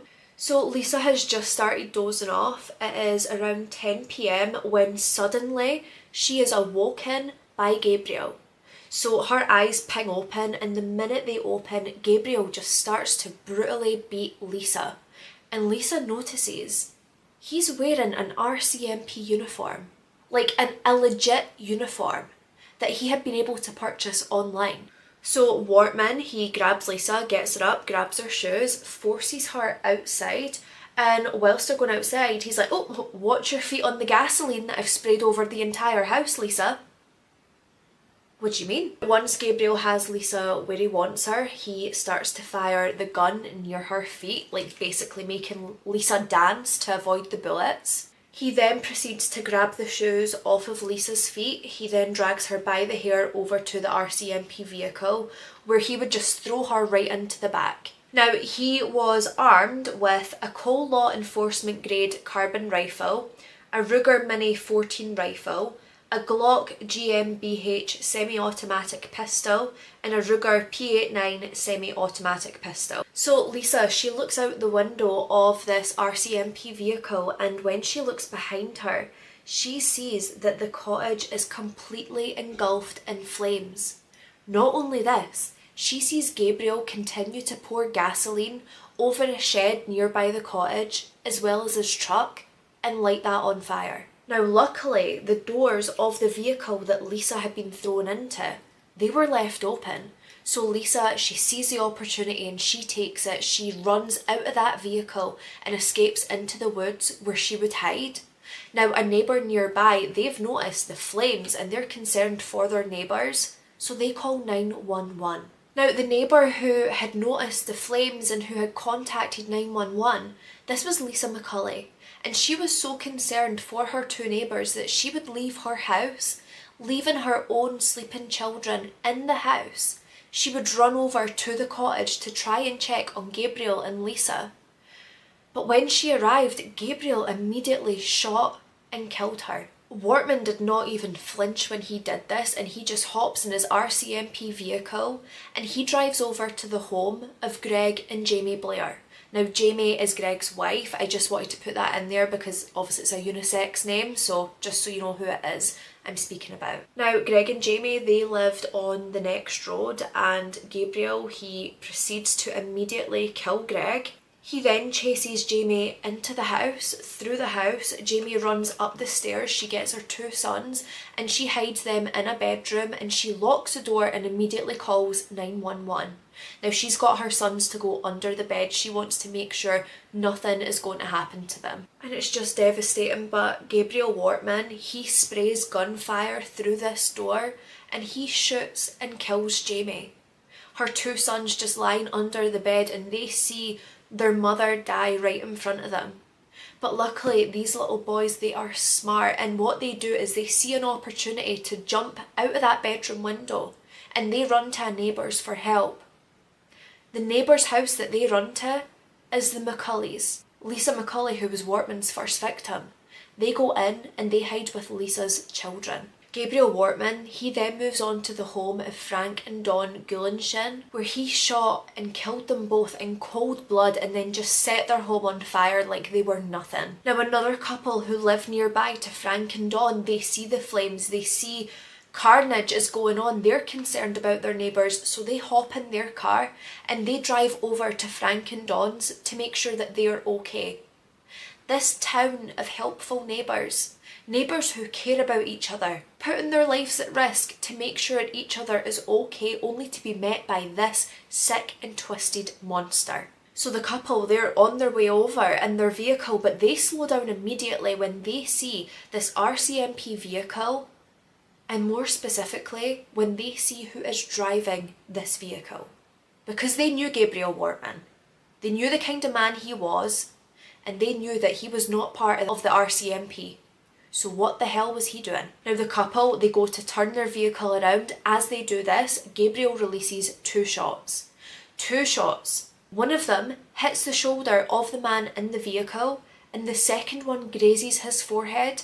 But luckily, he is able to drive away and speed away and get to safety. Gabriel Wortman, he then goes on to murder a retired couple, Peter and Joy Bond. Now, Corey Ellison and his brother Clint, they hear a noise, something's going on, so they go to check it out. When they come over to check on the retired couple, immediately Gable? Who the hell's Gable? So Corey Ellison and Clint, they come over to check on the retired couple, and immediately Gabriel, he releases fire and he instantly shoots and kills Corey Ellison.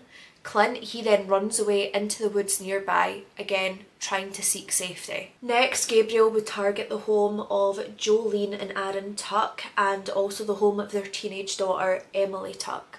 Now, Gabriel knew this family well because Gabriel had tried to buy their home off them, but ultimately he was rejected, and how dare you reject Gabriel Wortman, the most important man in the world in his eyes. So he goes to the Tuck home, and devastatingly he is able to murder all 3 of them. He then moves on and he murders Elizabeth Joanne Thomas as well as John Zal. So RCMP police, they arrive in Portapeak by 10:26 p.m, and this is the real RCMP, not just Gabriel playing pretend.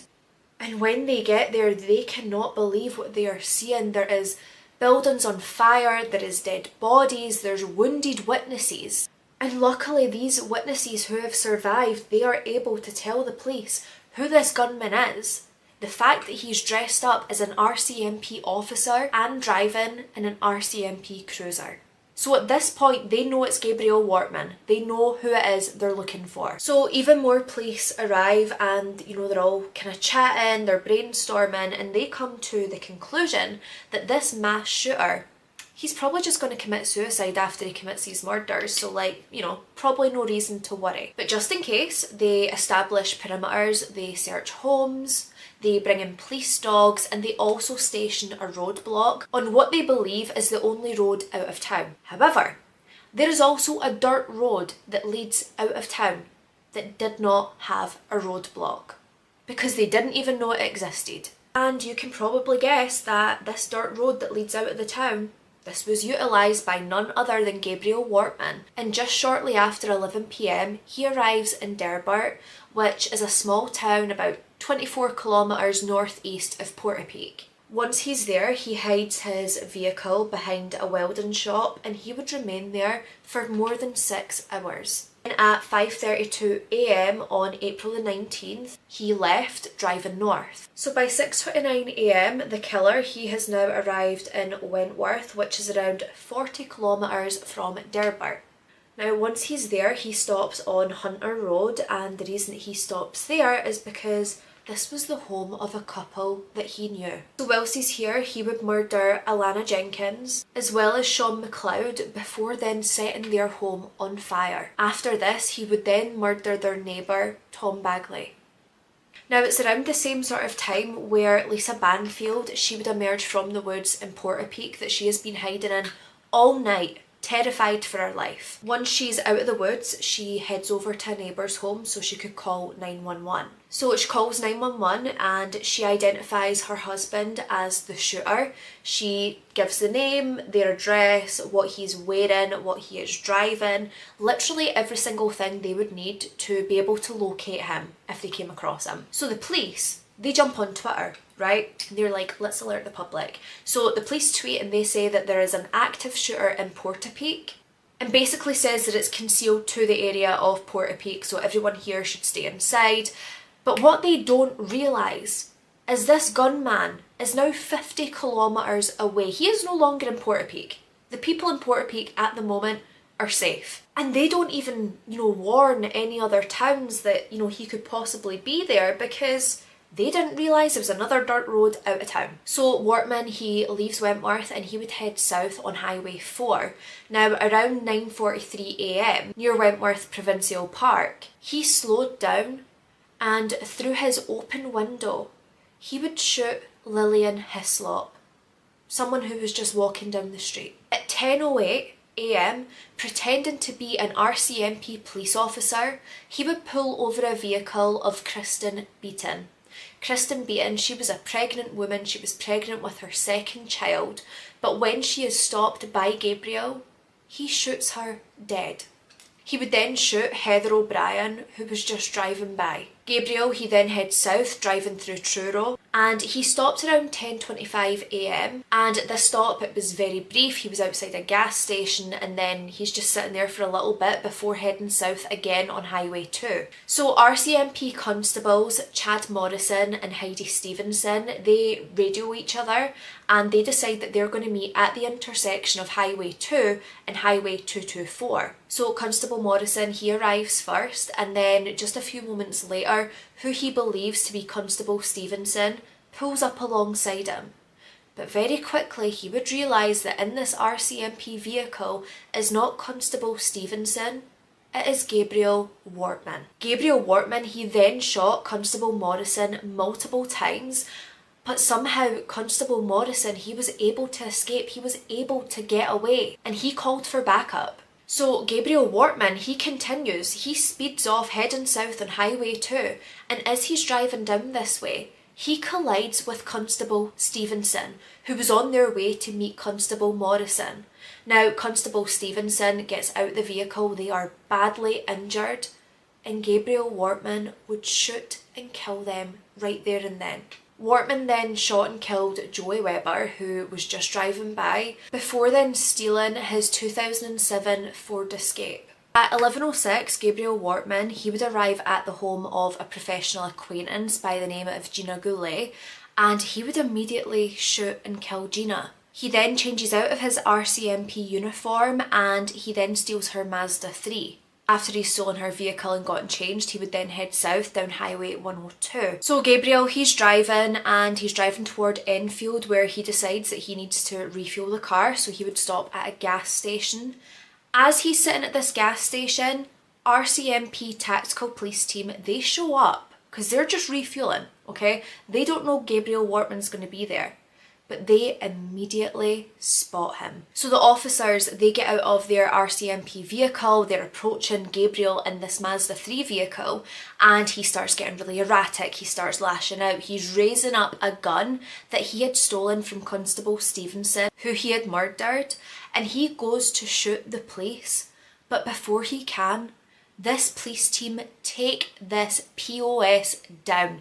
They shoot him dead right there and then, ending the Nova Scotia massacre. There was a trail of devastation and heartbreak left behind after this horrific mass murder that Gabriel Wortman had committed. There was a lot of uproar regarding the RCMP police, the fact that they had done so much wrong and that they had warned people in Portapeak but no one else outside of that. They hadn't done proper checks to make sure that they had put up roadblocks everywhere. And also, they didn't use the alert system to alert people of this active shooter who could be in any area. It took them so long before they announced to the public that there was an active shooter going around. And I will say, after this mass murder, there was changes in the Canada gun law, but ultimately it was too late. And as always, I just want to do a 360 and bring it right back to the victims of this case whose lives were stolen from them over the course of that 2-day massacre. I am sending so much love and prayer to those families because this didn't happen that long ago. Okay, we're only just in 2025. This was 2020. So please, I know all of you will, but please remember the victims' names who we've discussed. Please send love and prayer to their families, because my God, do they need it. And I hope Gabriel Wortman is just burning and rotting in hell for all eternity. My loves, that is the end of another true crime and makeup episode. I do hope this one was interesting and educational for you. I know it's such a sad case, it always is when it's mass murders. I mean, any murder's terrible, but so many innocent people just going about their life or just sleeping in their bed to be attacked by someone so horrific and heinous is just awful. Before you go, please do make sure you engage with this video in some way. Please make sure you leave a like, especially leave a comment if you haven't already. Subscribe, get that notification bell on so you don't miss when I upload every Wednesday and Sunday. All the details that you need, social media handles, details of products used on my face today, as well as my case suggestion doc, all of that is linked down below in the description for you. Please, please, please remember, as always, be a good person, do not be a bad person, stay safe, look after each other, and I will see you in the next one. Bye! Hi everyone, welcome back to my channel, or welcome to my channel. If you are new here, I hope you're all doing so well. Welcome back to another true crime and makeup episode. Today we are covering a horrific case. It is horrific, heinous, sadistic, evil in the most evil form that you can ever imagine. We are covering the case of Dylann Storm Roof, also known as the Charleston Church Massacre. The murders that I will be talking about today were motivated by nothing other than pure racism from Dylann Roof. He was into neo-Nazism, he worshipped Hitler, he just absolutely despised anyone and everyone who wasn't white. This case makes me sick to my stomach. I cannot even tell you guys how sick this makes me feel. And I am devastated that we live in a world where things like this still exist. Like, not even just in the past and history, this is modern day stuff. Like, these crimes that I'm talking about today, they took place in 2015, which is not that long ago. This is very much modern day. These things still happen, and it is so sickening and devastating. On June the 17th, 2015, Dylann Roof, he went to attend a Bible study at the Charleston Church, and there would be 12 innocent people at this Bible study, and then the 13th would be Dylann Roof, who was there for one reason and one reason only, and that was to murder the people of the Charleston Church. Now, in total, Dylann would have 10 victims, 9 of which were fatally murdered by him, and 1 was severely injured.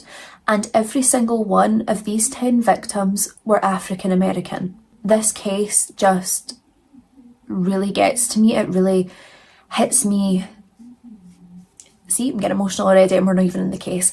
But it just really gets to me. I can't stand racism, and I cannot believe that there is people like this in the world, but there is. Please don't forget before we get into this video to make sure you are subscribed to my channel. I post new content every single Wednesday and Sunday at 7:30 British Standard Time.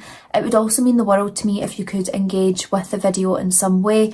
A like, a comment, a share, all three. YouTube does not push out my videos because I don't censor what I say and they don't like it. So anything that you could do would be amazing. All the details that you need will be in the description down below. You can leave your case suggestions in the comments or you can send them to me via email. But I think without any further rambling and any further ado, let's get into the case of Dylann Roof.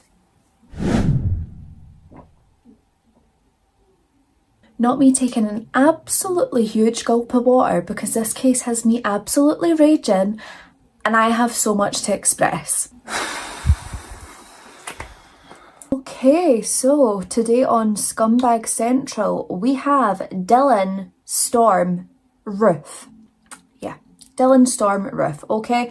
He was born on April 3rd, 1994, so he is 4 years older than me, and we also share the same birth month. I don't claim Mr. Storm Roof, especially not with that haircut. So, little Roof, he was born in Columbia of South Carolina and he was born to Franklin Bennett Roof and also Amelia, also known as Amy Amelia Kowals. Franklin, he worked as a construction contractor as well as a carpenter, and Amelia worked as a bartender. So the couple, they were divorced for a period of time and then they briefly reconciled when Dylann was born, but ultimately they went their separate ways again. It wasn't meant to be. And then in November of 1999, when Roof was just 5 years old, his father actually remarried a woman by the name of Paige Mann. They would be together for around 10 years. She had a big hand in raising Dylann Roof.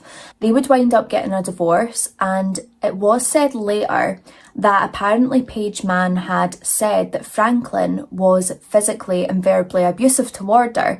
Now, if this is true, good on her for leaving that situation. I can only imagine how hard it was to live in that, because according to reports, it was a pretty devastating relationship for her to be in, and I think it was a really horrific and difficult time for her. So if she went through that situation and was able to leave, more power to her. Now, the family, they did reside in South Carolina for, most of their time, but there was a brief period between 2005 and 2008 where the family had temporarily moved to Florida Keys.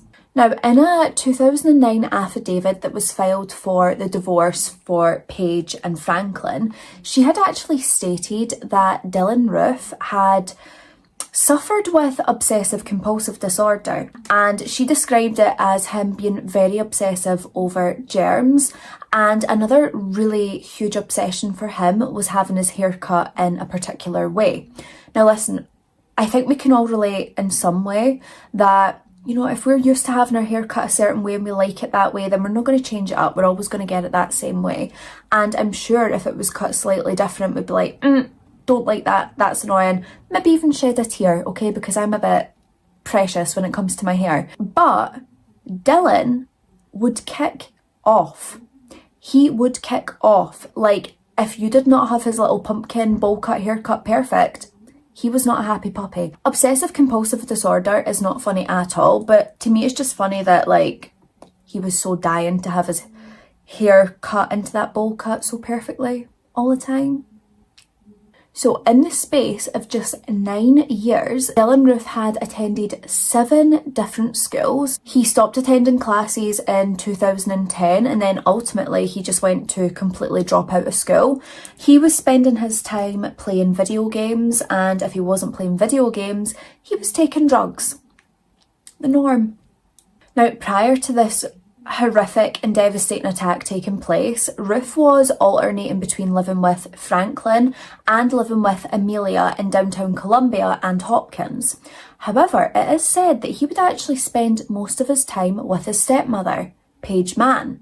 Like I said, she had a big help in raising him. And just several weeks prior to the attack, Dylann was living with an old middle school friend. So he was living in the home of his friend with their mother and also 2 brothers and girlfriend. Now, at this point, Dylann's sole focus in life, on the outside, appears to be drinking alcohol and taking drugs. All the time. He did briefly, and I mean briefly, right? This guy doesn't have a work ethic, right? But he briefly worked as a landscaper. This was purely down to the fact that his dad forced him to.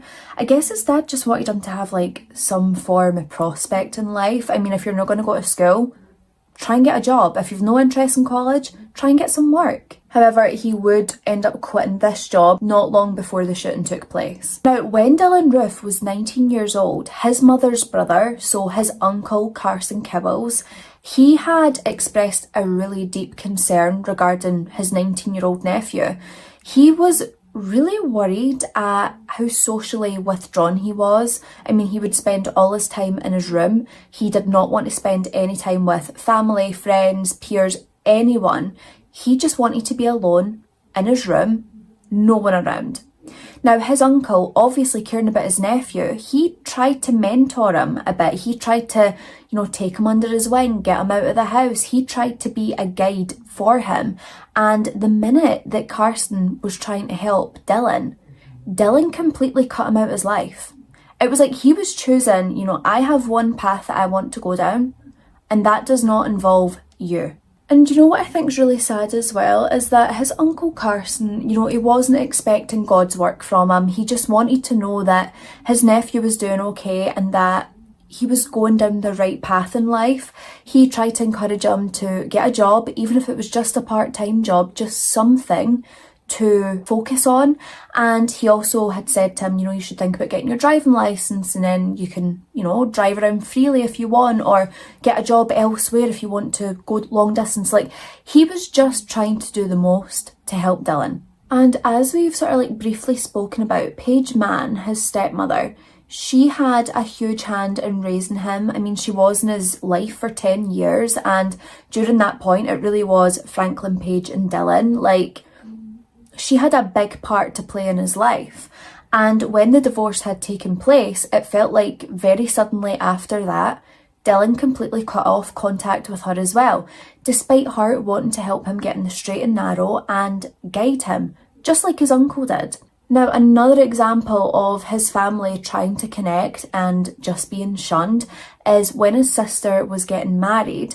Obviously, this is going to be the best day of her life, the most exciting day of her life. She wants all her family there. She certainly wants her brother there.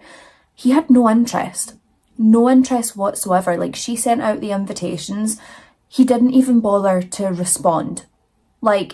He did not care enough to tell her no. Now, some of his former high school friends or, peers in general, they would say that Dylann Roof, he would say some really horrific, disgusting, racist comments, and they found this particularly strange, not just the fact that it's completely wrong and should not be said, but also Dylann had kind of gotten close with a lot of his black classmates. Months before the atrocious attack that he would commit, he would be arrested on 2 separate occasions. So the police had been called by mall security of the Columbiana Centre on February the 28th, 2015.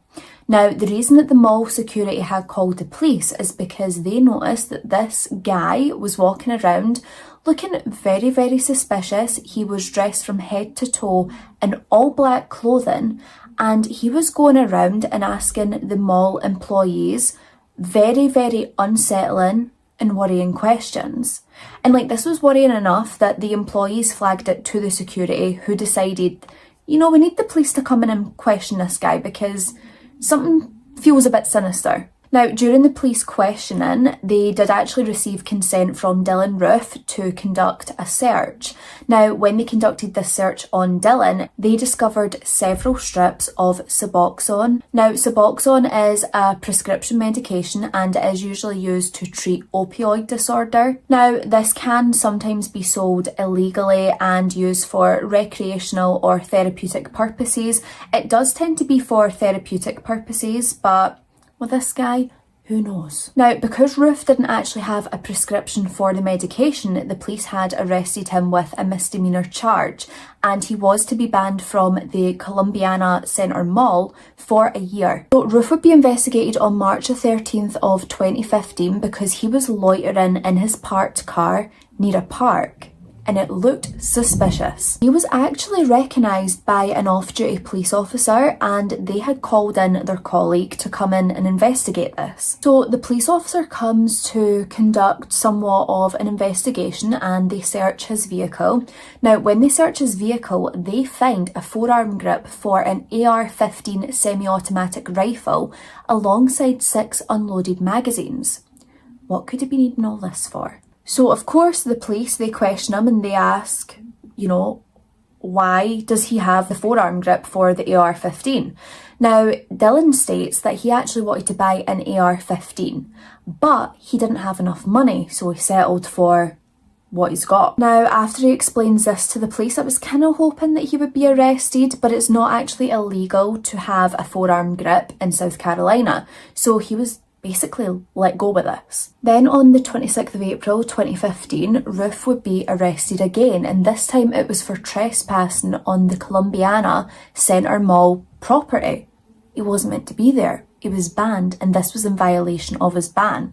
He received an additional 3 years ban from the Columbiana Center, so 4 years in total. So in 2015, a guy by the name of James Comey, he had said that in the first instance, when Roof was arrested in February, this arrest at first had been written as a felony. Now, if this had remained as a felony, this would have meant that when Roof went to buy a gun, during a firearms background examination, this charge would have required an inquiry, which meant that he might not have got the gun. Now, legally, it was actually a misdemeanor charge, and it had actually been entered into the database incorrectly as a felony at first by one of the jail clerks. Now, Comey had stated that this may have prohibited Roof from being able to buy a gun under a law that barred unlawful users of or addicted to any controlled substance from owning firearms. So before we do actually delve into the horror that took place that day with the church massacre, I want to just go over some of the beliefs and opinions that Dylann Roof held, because this monster of a boy is just so delusional. It's insane. So a childhood friend of Roof had actually claimed that one time Roof had went on this really long argumentative rant regarding the killing of 17-year-old Trayvon Martin. Now, if you're not familiar with this, Trayvon was someone who was visiting a relative, and he was shot dead by a member of the Neighbourhood Watch by the name of George Zimmerman. Trayvon Martin was on his way back from one of the local shops when George Zimmerman seen him and accused him of being suspicious purely for just existing. There was nothing suspicious about Trayvon Martin that night. So George Zimmerman, he called the police. He explained that there's this guy in the neighbourhood. I think it was like a gated community, so like they were very uptight. And they said there was a suspicious guy in the neighbourhood, and they were worried potentially him being there to cause harm purely because the colour of his skin. Trayvon Martin was black. So yeah, Zimmerman, he calls this into the police, says that Trayvon looks very suspicious, and then he proceeds to attack Trayvon, unprovoked, no reason for this, and then he shot him dead. Now, the worst part about this whole thing that is just so disgusting is George Zimmerman got off by saying it was self-defence. He told the jury, he told the court, he acted in self-defence against Trayvon Martin. He was let off even though Trayvon Martin did not have a single weapon on him. How is it self-defence? If you're the one with the weapon, how is that self-defence? This is a racist attack yet again. Now, this same friend had said that Roof had also went on a long rant about the 2015 Baltimore protests. Now, these protests were sparked as a result of the murder of 25-year-old Freddie Gray. Freddie Gray was someone who, again, was black. He had sustained fatal injuries whilst in police custody that caused him to die. Now, Roof, being the disgusting racist that he is, he said that he believed that Trayvon Martin and Freddie Gray, they both deserved to die apparently, and he said that he hated that black people were taking over the world. How can you be so racist and so ignorant and stupid? And honestly, what just frustrates me so bloody much is the fact that Roof had told neighbours, friends, family that he had plans to kill people of colour. He told people this. He even said that he was going to target the College of Charleston and murder people in there. No one took this seriously.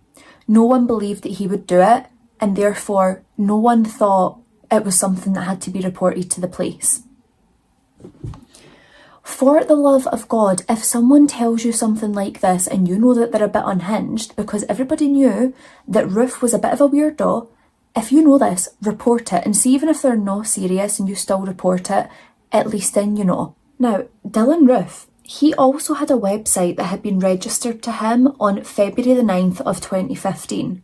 Now, this website just had the most outrageous, disgusting and vile things on it that you could imagine. So on the website he had a cache of photos, him standing with a handgun, him with the Confederate battle flag. He was also photographed with the recognised neo-Nazi code numbers 88. Sorry, I forget that I'm Scottish sometimes when we say it like 88, but I should probably say 88. Now these numbers are actually an abbreviation for Hail Hitler. He's one of them. He's one of them weirdos on, like, why the obsession with Hitler? Can we just drop him out? The guy's been gone long. Let's leave him. And on his little website, he could also be seen spitting on and also burning the American flag. Now, it's also worth mentioning with some of these photographs that Roof had been taken, you know, thinking he's quite the photographer, a lot of these were at home in his bedroom. Others were taken at slavery-related places throughout North and South Carolina. One of these included Sullivan's Island, the largest slave disembarkation port in North America. Now, Roof had apparently set up his phone or camera, whatever he was using, on like self-timer mode, and then was like running up, posing, and then running back and getting his camera. And like, the people who work in these areas, they said that they had no idea that he had done this. Like, they didn't even see him do this. But the photos are there. So suddenly, Roof, he's an author, right? He puts together a manifesto. So it was 2,444 words written by him. Now, in this manifesto, he put across his opinions and his beliefs to select groups of individuals. I will list now the sections that he divided this manifesto into, but I'm going to try and say it in a more proper way because the way he worded it was derogatory, obviously, because he's a nasty, evil racist. I'm going to try and say it a bit more proper, and if I don't, I'm so sorry. Like, I mean, no offence whatsoever. So in his manifesto, he had broken this document down into multiple different sections. So there was a section purely on black people, people of colour. There was a section on Jewish people. There was also a section on Hispanic people, the people of East Asia. Also a section on patriotism, and then the last section was an explanation. But first, I wasn't actually going to include any of his little manifesto that, you know, he wrote up by himself. I never really wanted to give the wee guy's manifesto any look in, but I just feel like we need to understand just how stupid and horrific this scumbag is. So an excerpt that I've got here is, "I have no choice. I am not in the position to, alone, go into the ghetto and fight. I chose Charleston because it is the most historic city in my state, and at one time had the highest ratio of blacks to whites in the country. We have no skinheads, no real KKK, no one doing anything but talking on the internet. Well, someone has to have the bravery to take it to the real world, and I guess that has to be me." Like, sir, why have we got like a hero complex going on here? Like, He thinks he's so important, and he actually thinks the ridiculous crap that he spouts is the God's honest truth, and it's not. Ignore how crazy I look, but I decided I'm actually going to read another excerpt as well, because this is hilarious. It opens up by saying, I read the Wikipedia article. Red flag right away, like, Wikipedia? Let's cross-check our sources, people, okay? But he read the Wikipedia article, and right away, I was unable to understand what the big deal was. It was obvious that Zimmerman was in the right. You know, George Zimmerman that we've just spoken about, who murdered an innocent young black man simply for the colour of his skin and simply for existing. Him. But more importantly, this prompted me to type in the words black on white crime into Google. And I have never been the same since that day. The first website I came to was a Council of Conservative Citizens. There were pages upon pages of these brutal black on white murders. I was in disbelief. At this moment, I realised that something was very wrong. How could the news be blowing up about Trayvon Martin while hundreds of these black on white murders got ignored? So according to web server logs, it does say that Roof's website was last updated at 4:44 p.m. on June the 17th, 2015. And Roof had stated, at the time of this writing, I am in a great hurry. And it's just so eerie because we know what's going to happen next and why he's in such a hurry. So devastatingly, on the 17th of June 2015, there would be a horrific mass shooting at the Emmanuel African Methodist Episcopal Church. Now, this was downtown Charleston of South Carolina, and at the point when the shooting took place, there was a Bible study going on that evening that had 13 people in total attending this Bible study, one of which would be the mass shooter. Now, the shooter was described as a white male around the age of 21 who would later be identified as Dylann Storm Roof. Now, Roof would open fire using a handgun where he would proceed to murder 9 people and severely injure 1. All 10 of his victims were African American. So Roof had entered the church around 8:16 p.m. and can you believe this, but he went to participate in the Bible study with 12 other people of that church. Like, in their sacred place and space, he sat there. Him and his bowl cut. And do you know what really breaks my heart? Like, this whole case breaks my heart, right? And I feel like I'm going to get emotional because I've honestly been researching this case so much and every single bit of it gets me emotional, and I really thought I had got all my emotions out when I was doing the research. But what makes me so sad is that this evil monster carried so much unwarranted hatred toward black people, people of colour, the black community, everyone. And yet when he went to this Bible study, they all welcomed him with open arms. A white boy was welcomed with open arms because they weren't thinking like that. They don't think the way that he thinks, and to know that he was going to murder them when they all welcomed him. Now, when the Bible study participants all began to pray, that is when he would stand up and draw out his handgun. Right away, he aimed his handgun at 87-year-old Susie Jackson and her 26-year-old nephew, Tywanza Saunders. By the way, I'm so sorry if I'm getting his name wrong. Please forgive me. But her nephew immediately stood up and tried his best to talk down Roof, trying to talk him out of this, telling him that it's not the right way, asking why he wants to do this. And as Tywanza is trying to talk him down, Roof responds with the most outrageous... Do you know what? I'm just going to read it to you, right? So Roof responded saying, "I have to do it. You rape our women and you're taking over our country and you have to go." First, it's not your country, right? Okay, everyone, every single person in that country is as entitled to be there as anyone else. And actually, you're the asshole that should be wiped out of the country, no one else. Right away after he responded saying this, Taiwanza knew exactly what was going to take place, and immediately he dove in front of his 87-year-old grandmother, Susie Jackson. Now, Taiwanza's mother and also his 5-year-old niece, they would survive this massacre, terrorist attack that was committed on the church because they lay on the ground and pretended to be dead. Like, just let that sink in for a second. There is a 5-year-old involved in this. Are you trying to tell me that a 5-year-old is responsible for anything other than just existing and being a child? Now, Roof did actually decide that he was going to spare one woman, and that was Polly Shepherd. He actually turned to Polly and asked, "Did I shoot you?" When Polly Shepherd responded no, he said, "Good, because I'm going to need someone to say what's went on here, because I'm going to kill myself and you'll be the only survivor." Can I just ask, people like Roof, right? And I know, like, this sounds bad, please, forgive me if this comes out the wrong way, but if you're going to commit a horrific crime and then you're going to kill yourself after it,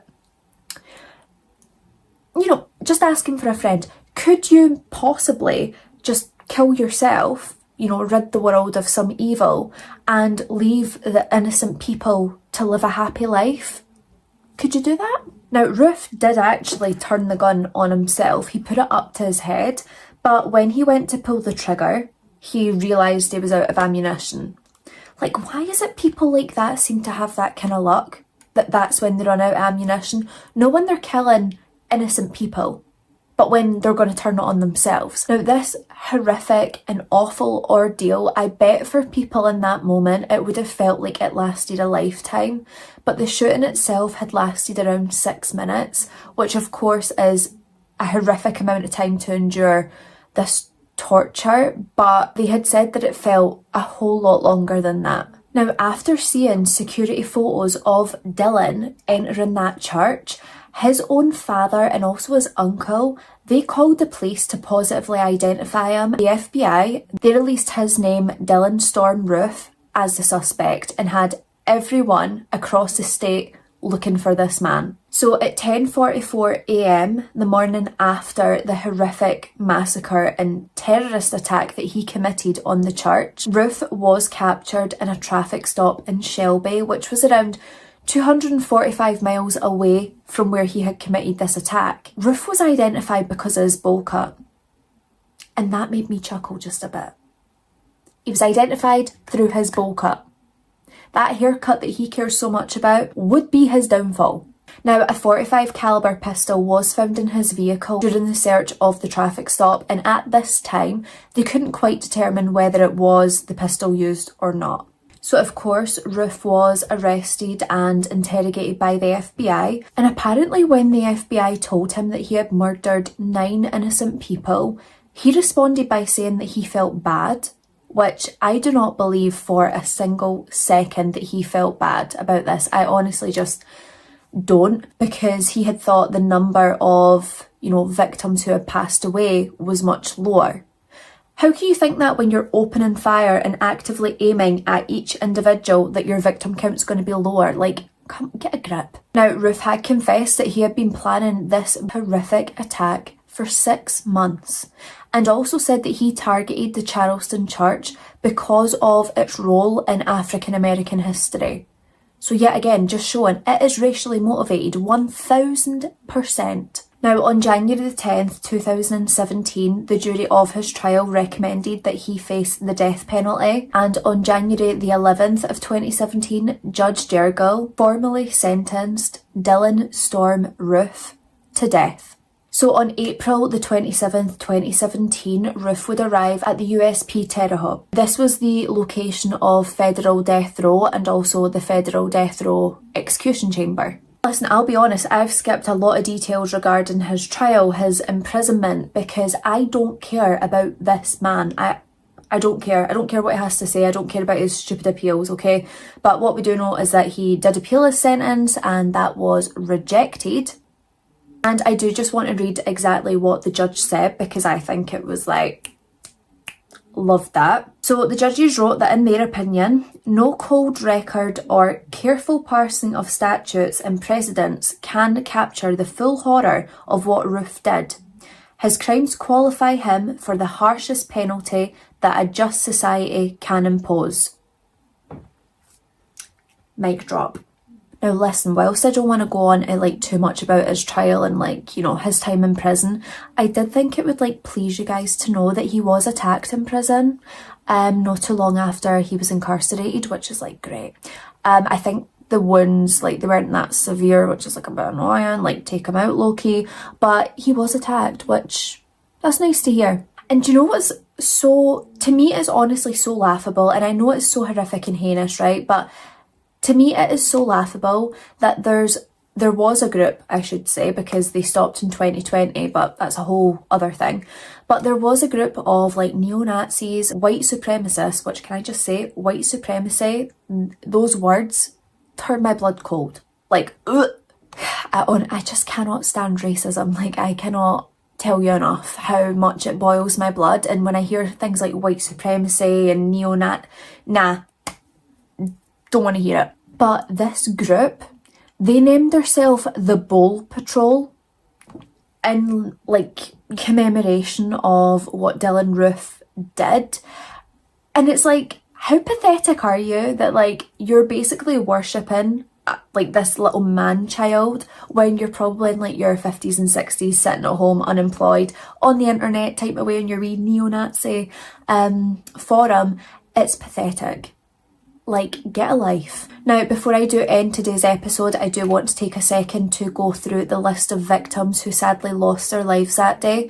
If I can find photos of them online, I will absolutely put them up on the screen. I just want to send love, prayers, hugs, everything that I possibly can to their families. I just know that no one will ever recover from what they've had to endure, and losing a loved one in that way and through those circumstances is just so horrific. I can't even put it into words, and I hope that the victims of this horrific massacre are now at peace. So let's just take a moment to remember the beautiful victims who lost their lives in this devastating case. So first I've got Clementa C. Pinckney, that was the church's pastor and a South Carolina state senator. Cynthia Graham Hurd, a Bible study member and a branch manager for the Charleston County Public Library System, sister of former state senator Malcolm Graham. Susie Jackson, she was the oldest victim at the Bible study and was also a member of the church choir. Ethel Lee Lance,